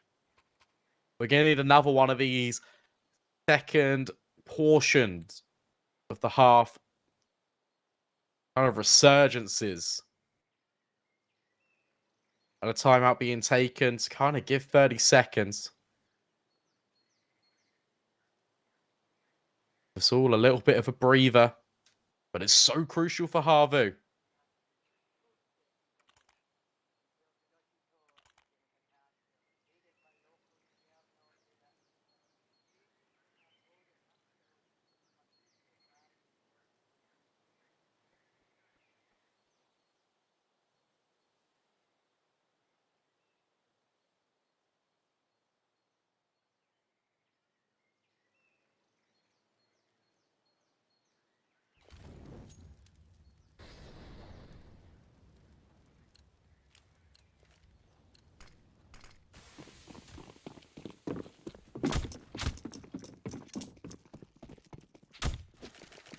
Eight to 2. Thinking time over for Havu. This is aggressive. Up B. This is fast. Dong. Goes 1 for 1. So much damage has been done to Airax. He's 3 HP. Needs to fall away. Needs to be careful not to be caught up by the grenade. Sontix, though. Actually, his one only lands at the car.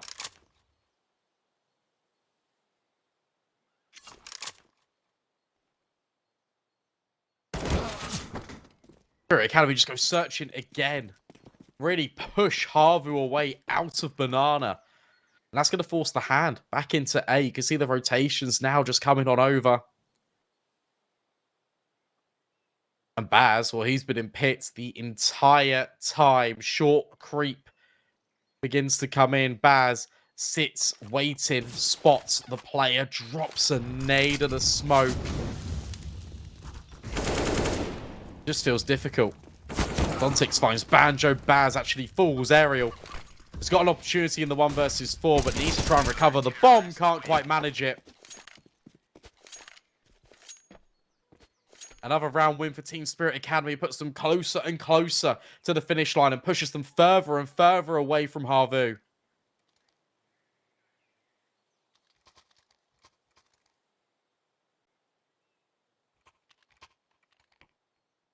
And now we get a technical pause.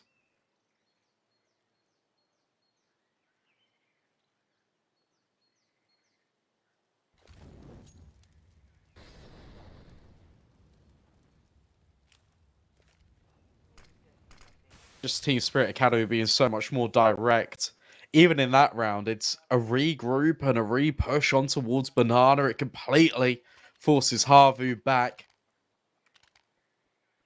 And while some kills are exchanged, ultimately, the sheer volume of players from the CT side just overwhelms Aerial in the end.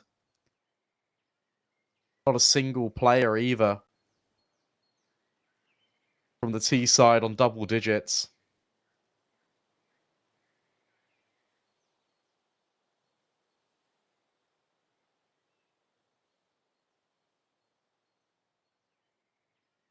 Not really too sure what this issue is.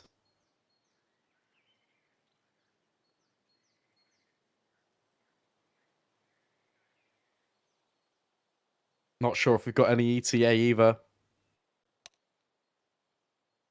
And here's some typing in the chat, so maybe.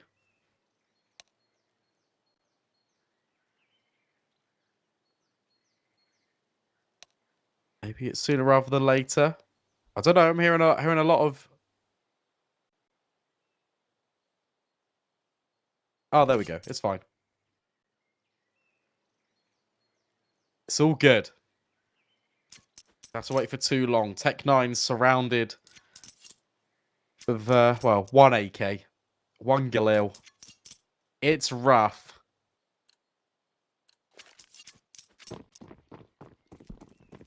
And to think about how valiantly Havu battled back.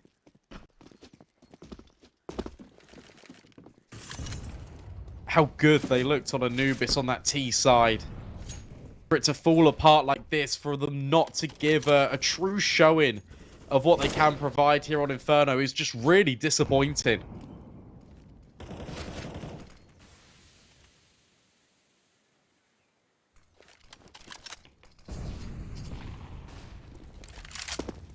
And now Sophic once again takes all of Banana.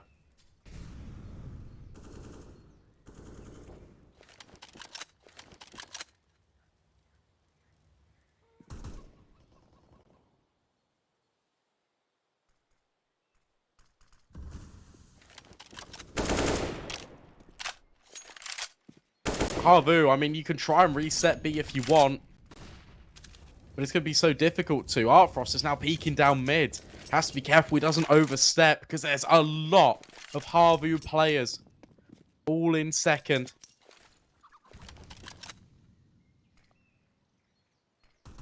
Spirit Academy thought about the rotate, but actually come back over. Artfrost now gets smoked off long. 25 seconds. You've got to make a move if you're Havu. And Baz, this smoke can work out perfectly. Nades land on his head, but it's still himself and Donk to find the kills. Blink and you miss it. It's over. Double digits found.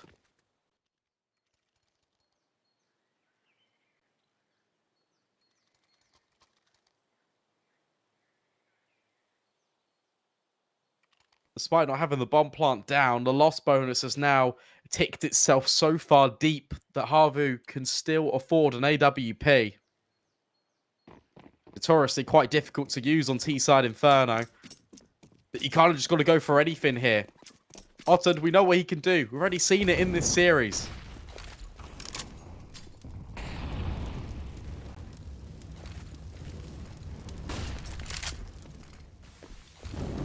What's the change up for Havu? What's the reaction here? Because right now, you're not really contested for too much map control.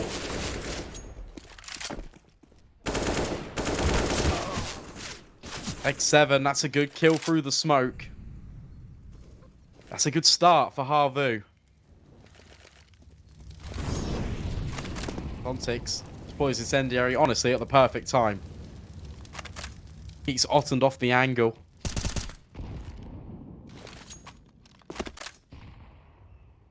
Further nades keeping Banjo at bay, and Ottend just gets eviscerated.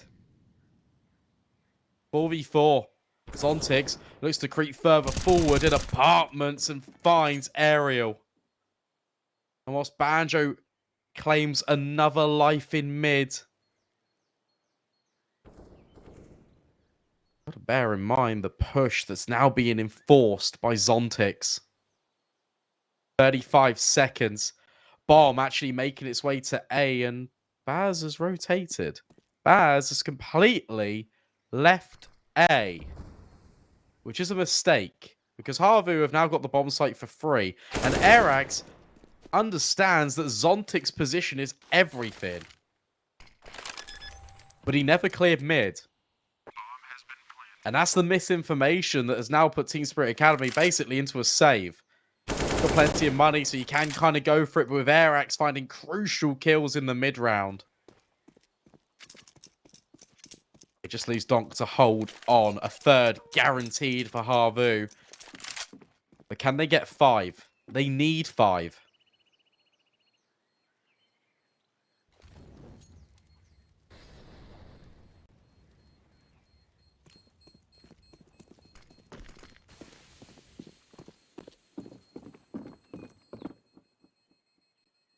And what a mistake. What an overstep by the CT side, because they basically gift Havu that round. But again, a big shout out to Airax, because it's his heads up play. It's his presence of mind to keep an eye on T ramp. It's also his presence of mind to adopt and adjust for the player rotating in from long.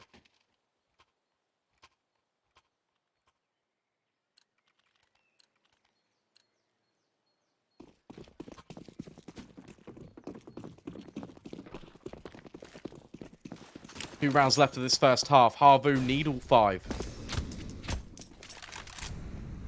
Anything less, it's a struggle. Yeah, they've done it before. It's still going to be a struggle. Exchange of U2 up banana. Lots of damage. And Sotfik finds the opener. X7, though, has been so good at finding these players getting aggressive. Once again, adds another couple to his tally. Havu are going to reset back towards A, hoping they pulled a rotate, and they have. Just one. Artfrost the AWPer. Still a minute left on the clock. Havu can take this anywhere. Waiting for oversteps. Waiting for more moves to be made. Again, Team Spirit Academy gamble that it's going to be B. However, this time, they might be correct.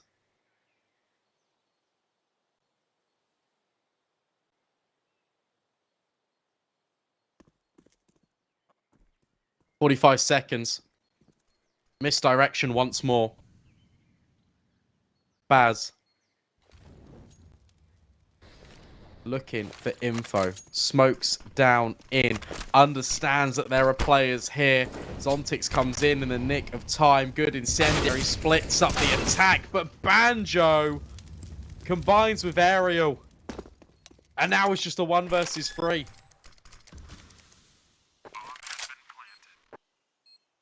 Havu will get another. And Artfrost is just left, saving onto the AWP, clutching it really tightly.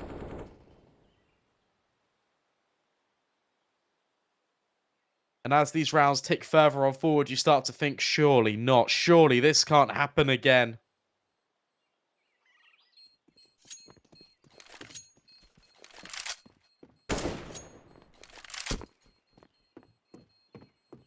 But of history,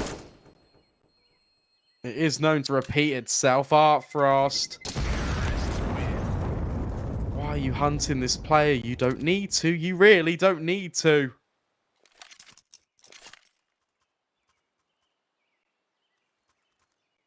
Everything you need in one place over at Hellcase. Make sure you go and check out their banner. There'll be a little button just below the stream. Again, that is gambling, guys. So make sure you're doing that only if you can afford it, only if you're of age, and only if you're doing it responsibly. 10 rounds plays 4. Havu, a really good opportunity to, I was going to say, have a good start to life on their second half, potentially give themselves a lifeline. Donk overwhelms. And that's 2 kills and a chunky grenade in favor. Artfrost would have heard that. But this shot, it's missed. It's a rarity. The flashbangs, the smoke's now being deployed. Aerial having a little look into the site. Can't find the kill on Baz, but he finds Banjo, and there's another one on the site. Zontix overwhelms. It's just Airax left. Gonna be another one of these 11-4 halves, ladies and gents, unless Airax does the unthinkable. We've already seen a 1 versus 5, a 1 versus 4. Again, oh, I guess it's easier, but it still is difficult. Good kill, but an immediate trade. Team Spirit Academy take 11 as a side swap over.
We're back in, everyone.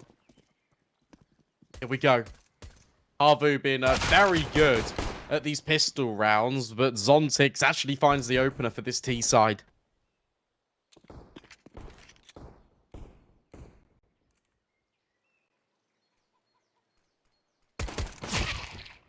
Good trade, though, from Airax.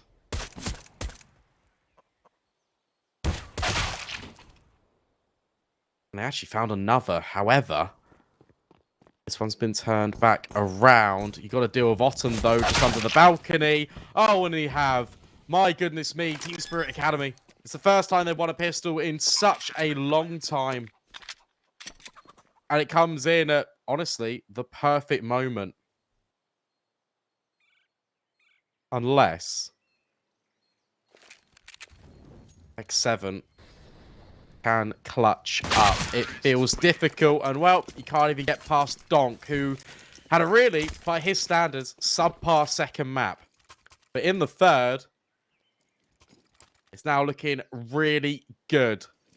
Has to be a force for Havu, and he'd start getting rounds on the board. Airax buys a Mag 7.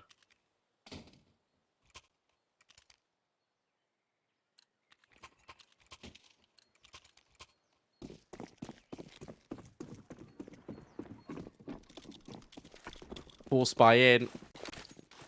Team Spirit Academy win this. That forces Havu on the eco. Things only start to get worse.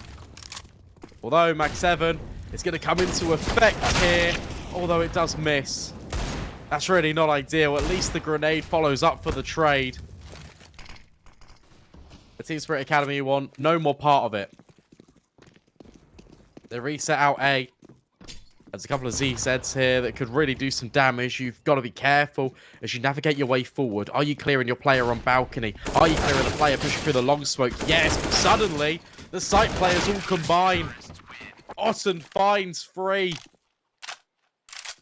And Havu steal away the force spy. What an unbelievable hold.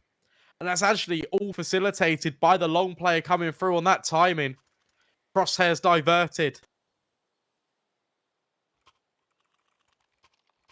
Players overlooked. Otten triples up. Forces the force by. We go again.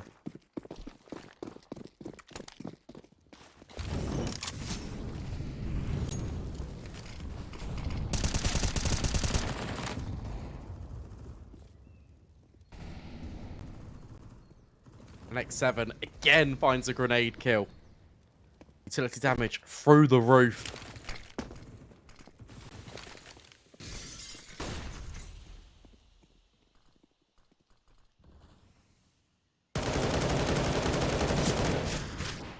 Great, not good enough for Airax. However, there's no repercussion. Sophic just on the edge of the smoke as it fades. Crosshair currently not there. Airax does adjust. That's really good. But he's only got 2 bullets left, so he gets overwhelmed. Needs to reload that if you're Baz. 3 versus 4. Havu in a very good position.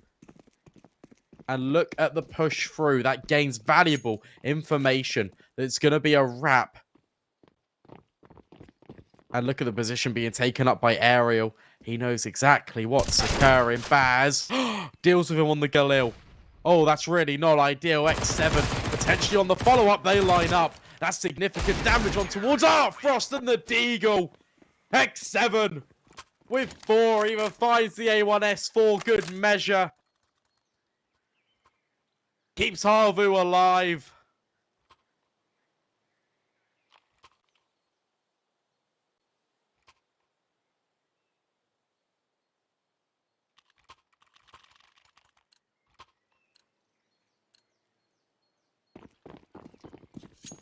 And that's going to have to be an eco.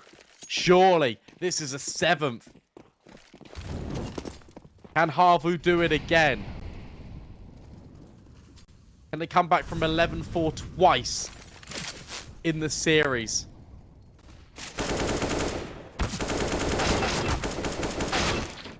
Normally, you'd say no. Given the resilience, it wouldn't surprise me. There is the 7th.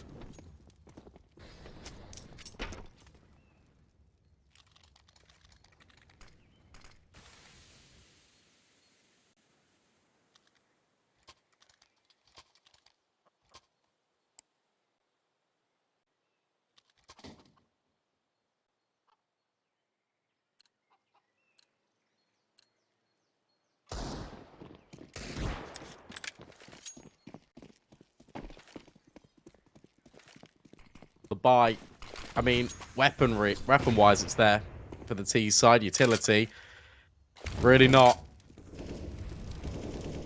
Exchange of mollies. 3 in apps. Bum spotted. Otten makes no mistake.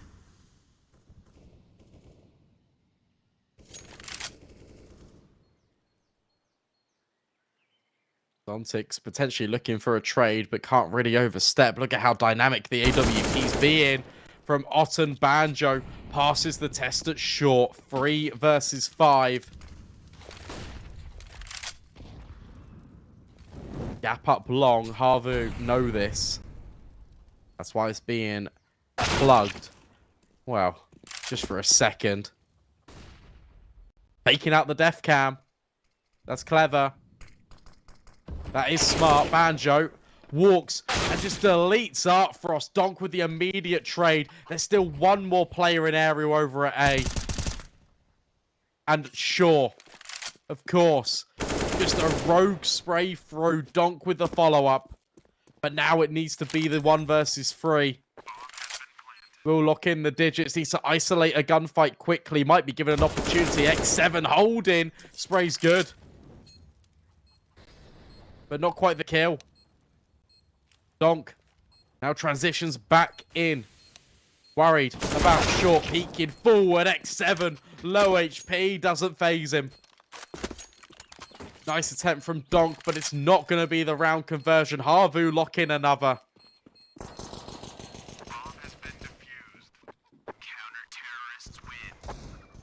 Heard a lot of entries in the text chat, but seemingly it's probably just a bit of banter. Maybe some NSs entering the chat as well. 12 rounds play 8. Team Spirit Academy with the bomb down, something that Havu couldn't really do in the first half. Actually invest off the back of it. Art Frost keep him money so he can bring out an AWP.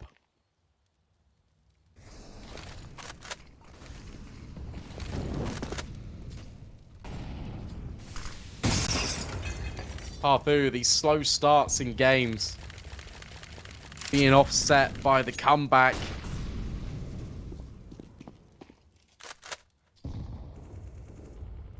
I mean, it's good for them, but it's also a big question mark over Team Spirit Academy. Because how do you get yourself in this situation again and then let it slip? There's no utility to flush these players out pit. Very strong crossfire being adopted right now, but Spirit Academy are very close. I'm not sure that Havu realized this. Politics would have just been spotted by Banjo. Players are wrapping long too. Airax caught off guard. No kills yet. Nothing. Until Zontix makes his presence known in long. Aerial looking to line up the players in pit, but Donk from long strikes one more.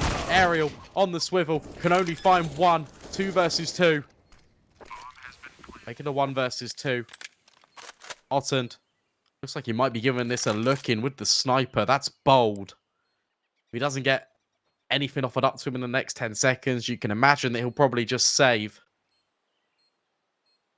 But he does hit the shot, and that allows opportunity. Art Frost. The laboured spray, but he does get it over the line, and that's an AWP he can just pick up as well. Team Spirit Academy do battle back. It's the contact play up short. It's the one thing Havu weren't expecting. There's actually Donk to do the damage from within. Wrapping through long, dealing with Airax, then dealing with Banjo on the site. Timeout being called. Havu need 30. That's because half of the players can buy, half of them can't. How do you go about addressing this financially?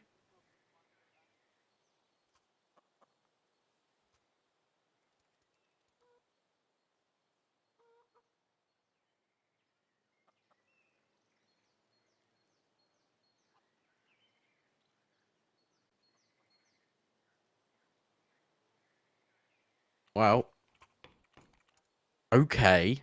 That is not the angle I expected. Double AWP.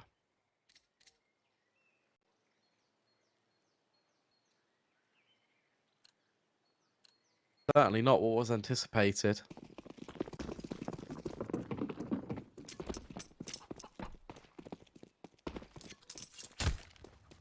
Four players without head armor, so the Mac 10 of Baz could actually be quite damaging. Alright, Havu. How are you setting this one up? X7 over at Banana. Dead to grenades. That really wasn't the introduction. That's cast a curse at its finest there. You still got Ottend alive, though, over at short. This looks to be just a faster play. Flashbangs raining on out. Aerial deals with Baz. Ottend on the follow-up at short. There's a little bit of a gap here for Sophic to try and work in, but Ottend keeps hitting the shots. Limited utility means it has to be a contact play for Team Spirit Academy, but it just doesn't work out. And the bomb's in pit. Like, how on earth do you get this back? You don't, it feels like. Arfrost has got one flashbang. Can he throw it over the site, maybe? Oh, there's another smoke, another nade.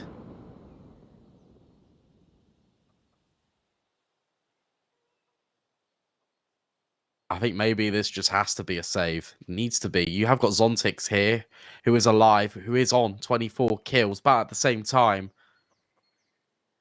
yeah, you can't. You just can't go for it. There's another smoke potentially as well. It could be put down. Zontix. Playing with his food a bit. Arax and Otten combined. That is 4 kills for the Orps. Talk about being unorthodox, but it does work. And actually just downgrade to 1. Arax has changed from a AWP to an MP9. Don't know. I don't know.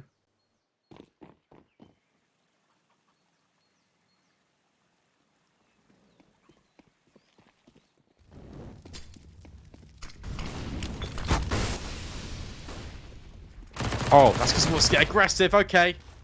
I see the justification now. Awesome misses the shot. But more importantly, he stays alive. Sotfix now running low.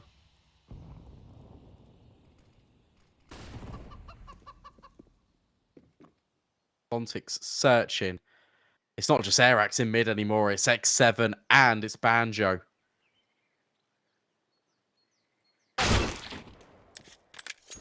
There's one fine back. But X7 deals with Artfrost, who had an AK, remember. Should be a Havu round. 1 minute left on the clock. AK upgraded for Baz. Otten, all you need to do is make sure you don't die here. Don't fall away. Looks like the T side wants to reset. Attack over towards Banana. X7 is low, sure. But you still got Banjo here. X7 is not holding for this swing. We know Banjo is. And well, just gets both. Fighting falling, the MP9 prevails. That's an AK that can now be recovered for Havu. No money. The Team Spirit Academy, they need to partially invest, which means the door is now open for Havu to hit 11.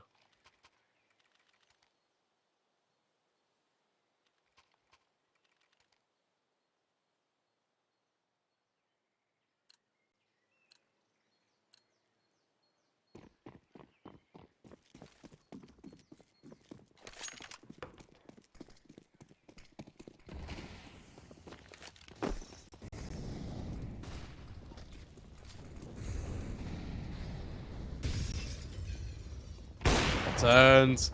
Always going to hit that. And yeah, everything is just falling into place for Havu.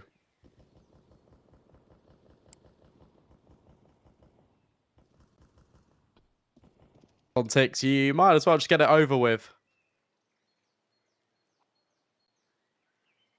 As soon as you go around this corner, you're a dead man. Oh. Nope, somehow Otten does instead. How is he finding these kills? How are you being allowed them? Banjo stops the chaos. It's the madness to rest. 2 rounds now, the difference.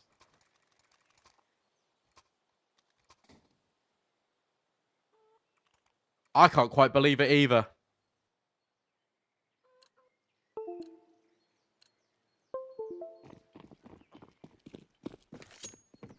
(11-4) again.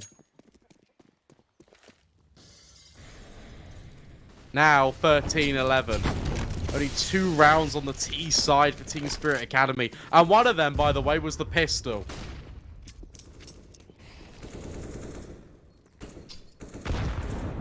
Great nade. Team Spirit Academy want to fight on their terms. But so does Often. Oh my goodness me. Okay. I guess. Can't do too much about that. What a fantastic shot from Sotfik. Retake utility pushes the T side back, but in actual fact, the rotates are so good. I'm gonna say so good for Havu, but they've lost another player. Airax now searching, but can't find anything. And now Ariel is stuck, but he does get another kill. Anticipates the graveyard walk up. And X7, oh, he deals with it. How on earth again? The Team Spirit Academy let this one slip. It's just Art Frost. And he knows that Ariel has to be in pit. Flinging on in. Does find the kill. 1v1. Bomb planted. Or it's a fake. X7. Oh, he's going to backstab him. Surely he's hit the timing. No. Art Frost none the wiser. X7 secures. And was that a 5-on-2? Certainly felt like a 5-on-2. Oh, Vu.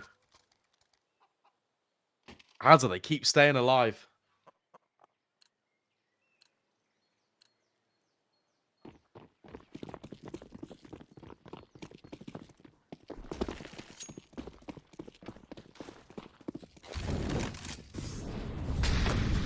What does this say about Team Spirit Academy, though? How do they keep bleeding? And how do they stem it? Oh, not like that. Banjo's got complete control in towards Banana.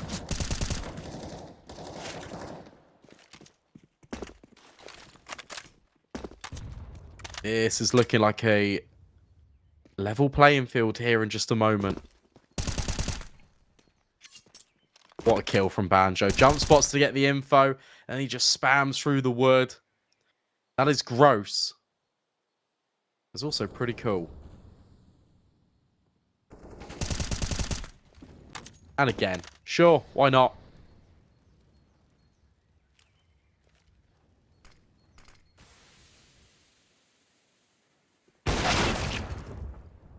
Good kill. Weirdly, this round's not done. Oh no, Baz has found another. Great nade, though. Fantastic nade from Airax and the follow-up. Really good recovery. I thought we were going to see something crazy again, but no. Havu. I mean, that's just the sentence for the map, right? What a recovery. From being 11-4 down, again, they've recovered the situation. It's now 13-13.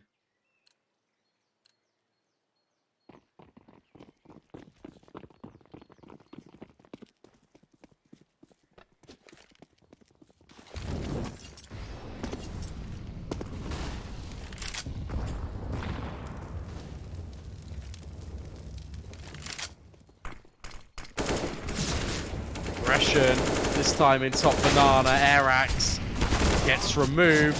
Ariel doesn't, though. Ariel, who's been starting in pit, is now the third player. Support the Banana take, and it is perfect. He's now even been boosted up. Living up to his namesake at CT.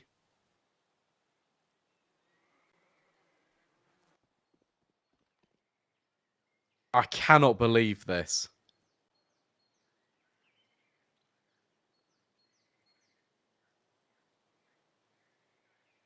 Contact play might catch Havu off guard.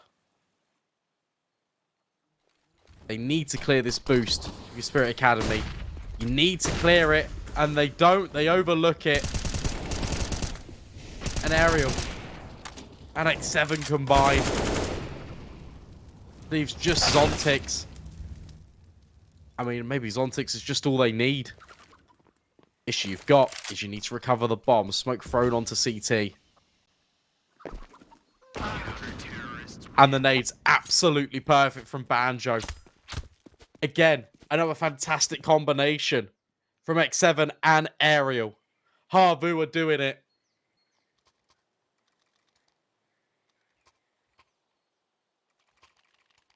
Havu just 2 rounds away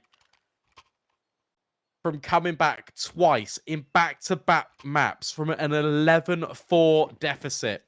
And look at the buy for Team Spirit Academy.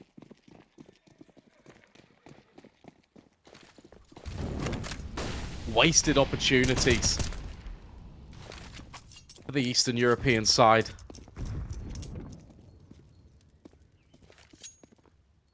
But what a harsh lesson to be learning here. Just a 1-0 matchup. There's still plenty more opportunities to try and make it through, but from being so far up, having the highs and then the ultimate lows could really be painful.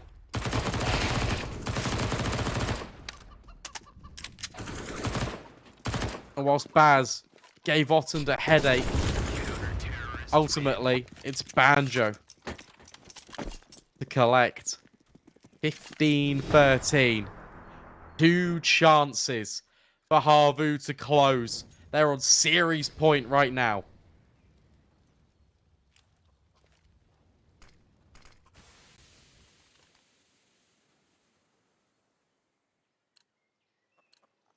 Bear in mind, again, Team Spirit Academy winners of CCT West Europe Series 1.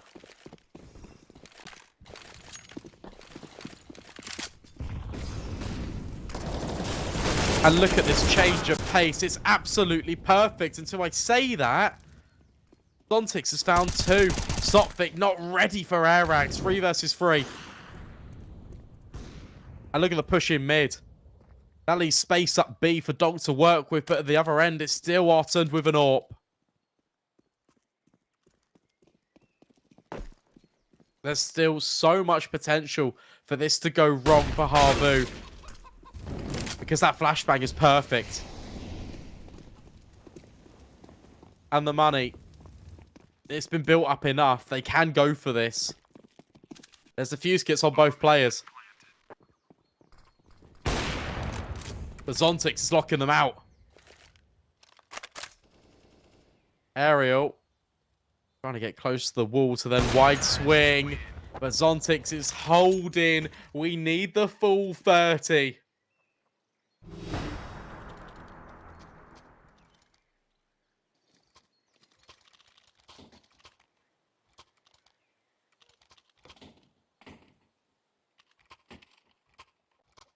And now a pause. Because Havu do not want this to go to OT.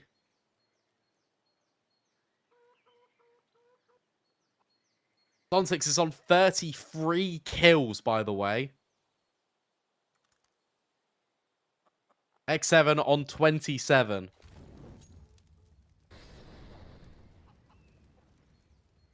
Those are your heavy hitters.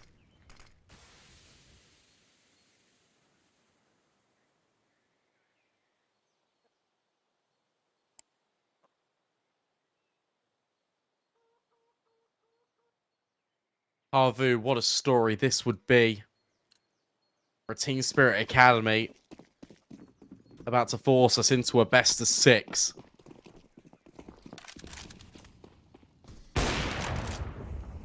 That looked on, but it wasn't. It was behind a wall. That nade is not ideal. That one's a bit better. A little bit of damage on towards Artfrost. Who's not been really replicating how good he's been. Flashbangs. Force Ottend back. They're going to go through. He's going to get caught off guard. This quick A play. And look at the wrap. Look at the pressure that Zontix is applying.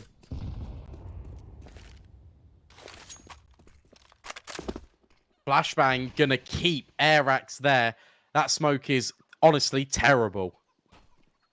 It's Banjo a lot of room to work with, but it's going to be the push on towards short. Banjo and Aerial could hold, could lock this all in, but they don't. They don't manage it at all. And through the smoke, Donk finds another. It's going to go OT.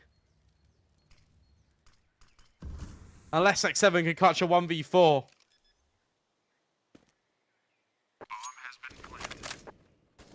No way. Spirit Academy, well, they've left it late. Good shot. A really good shot from X7. But realistically, how much more has he got in his locker? Creeps his way forward. Knows that there's probably a player in mini pit. But there is just so many angles to clear. Deals with Donk. But now can't contend with Baz. We are going to overtime.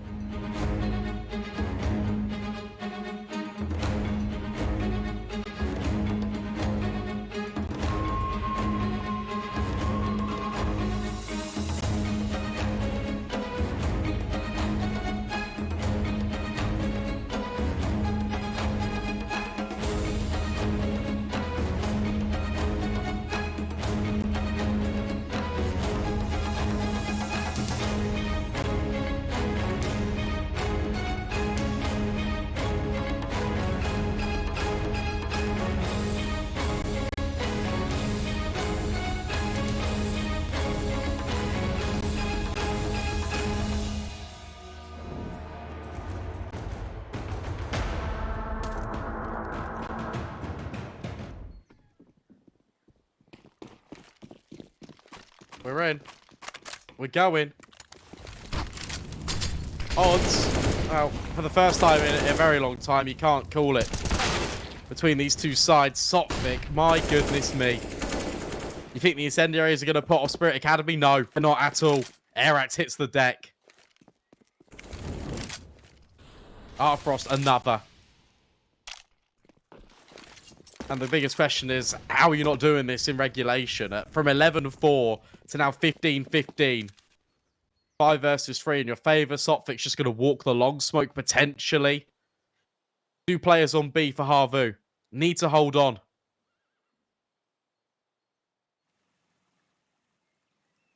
Boosty. Up for Banjo. Ariel actually deals with Sophic, being a little bit of a nuisance over towards long. But here comes the main hit. How many can the defense hold on for? That's your real question. Banjo, burning alive. X7 can't find a thing. There's no HEs. Banjo could just sit in the back of sight. But no, he just gets wallbanged by Artfrost. Of course he does. Ariel can't get a kill in response. 16-15.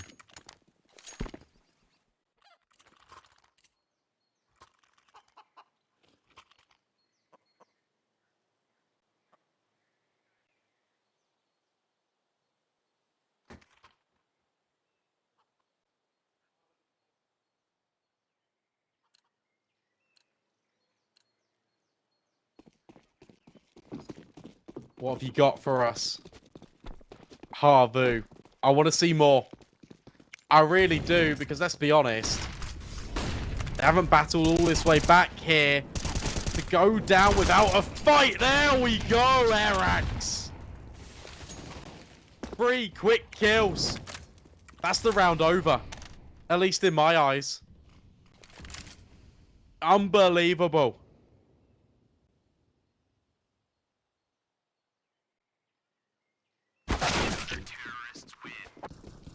And that's it. Done and dusted. Airax with 4. Incredible scenes.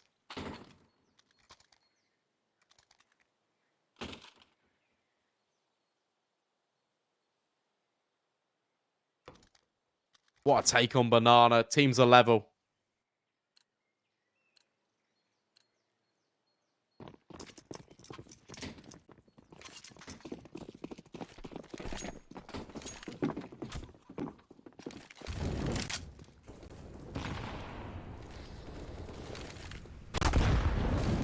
What a nade. Sophic plays a dangerous game of catch, as too does X7. Double AWPs out for Havu. In the last round of play of this OT, it's gone by quite quick.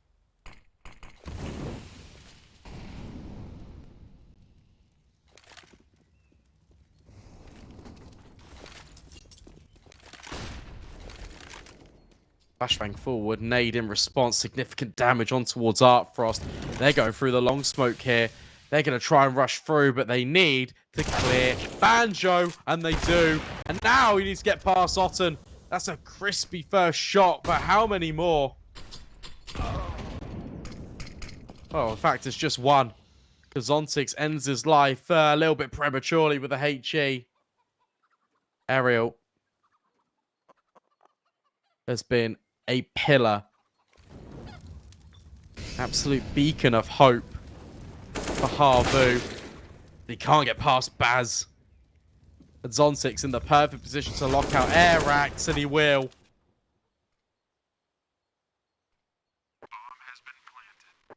X7. Well, 1v4. You kind of got to go for it. Last round of OT.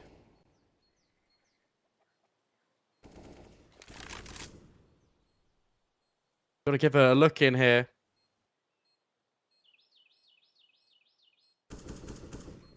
It feels very unwinnable. Round the corner you go, straight into Artfrost, who ensures that Team Spirit Academy at least get 2 rounds on the T side. And bearing in mind that both of these sides only got 4 rounds in regulation on their attacking sides. 2 feels pretty good for TSA.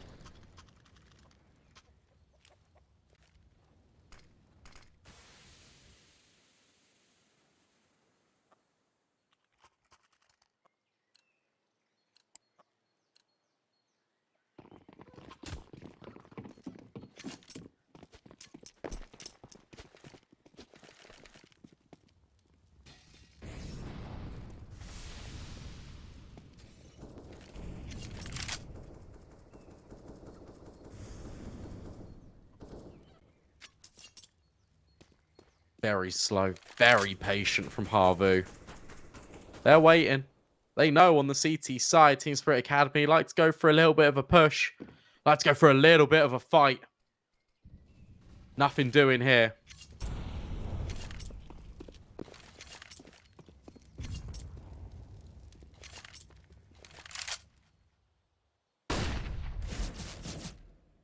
Deep smoke out long, but maybe the true intentions of Havu are out of apartments. Maybe not. Banjo reconvenes with Ariel.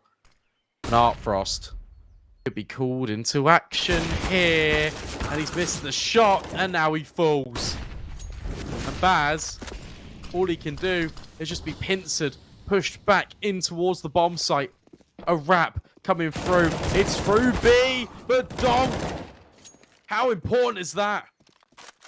2 kills. Stopvik stuck between 2 CTs. No, he's CT. It's 2 Ts. Doesn't matter. Zontix found Ariel. Dropped the bomb. It's up to Wattons. Does hit the shot, but now can't contend with Zontix. At point. Series point. 2 chances for Havu.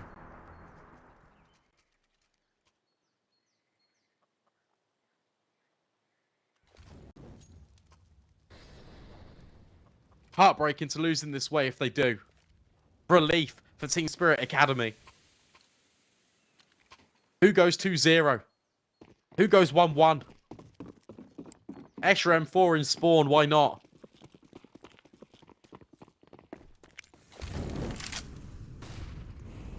Maybe that's for Artfrost to pick up on the way through if they need him. Good molly. Perfectly timed from Baz.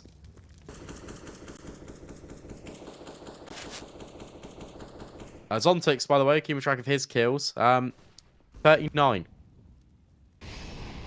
It's outrageous how just any one of these players can just pop off. Donk. Spotted players out towards top banana. Retake util comes in. Banjo. Reaping forward. Out towards boiler. Zontix gets nailed. Baz is there too. But has to worry about the apartments. Flashbangs raining further for Havu. Otten's found another. 5v3. Baz under a lot of scrutiny. Under a lot of pressure. They're going to have to clear him. And they do. What a clean round from Havu. And it has to be a save. It's going to have to go the full number of rounds again. It's going to be 18-17. With it all to play for in the last.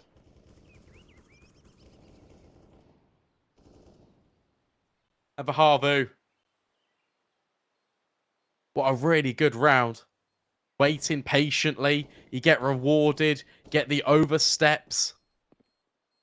That allows Banjo the entry. Then Otten follows up on the balcony. Everything just slots into place. I don't know how Sotvik's alive. I don't know how he's been able to slip and weave the net. Oh, dear. That's awful. Yeah, they can buy. Drops can go over. Frost can get an AWP. But it's 5 kills now for either team. 1 to win the series. 1 to reset us right back.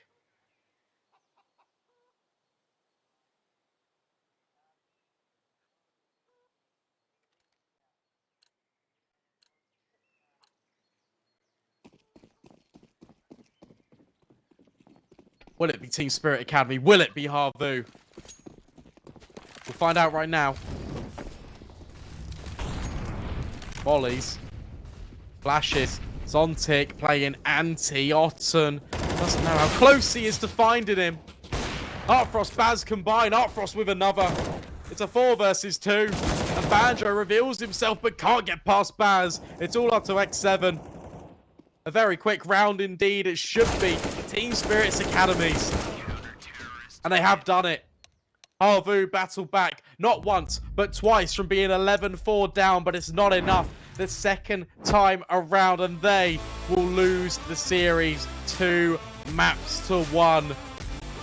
But my goodness me, that was incredibly close. We even lost the caster halfway through. That's how chaotic it was, but finally, we have made it. Congratulations to Team Spirit Academy. Commiserations to Havu. And that was so rough, not only for Havu, but also Team Spirit Academy. Think about the lead that they gathered, the momentum they built up, but it still wasn't enough to close things out earlier. They could have anticipated. They could have done it on Anubis, but it was a 1 versus 5 to keep Havu afloat. Then it was the comeback on the CT side to keep them going. But finally, against all odds, they don't quite manage it. We've got plenty more Counter-Strike for you. We, in fact, have got 2 more best of 3s. It's going to be Vipero versus Into the Breach, and then it's going to be Endpoint taking on Nexus. We're going to a break, and we'll see you in a little bit.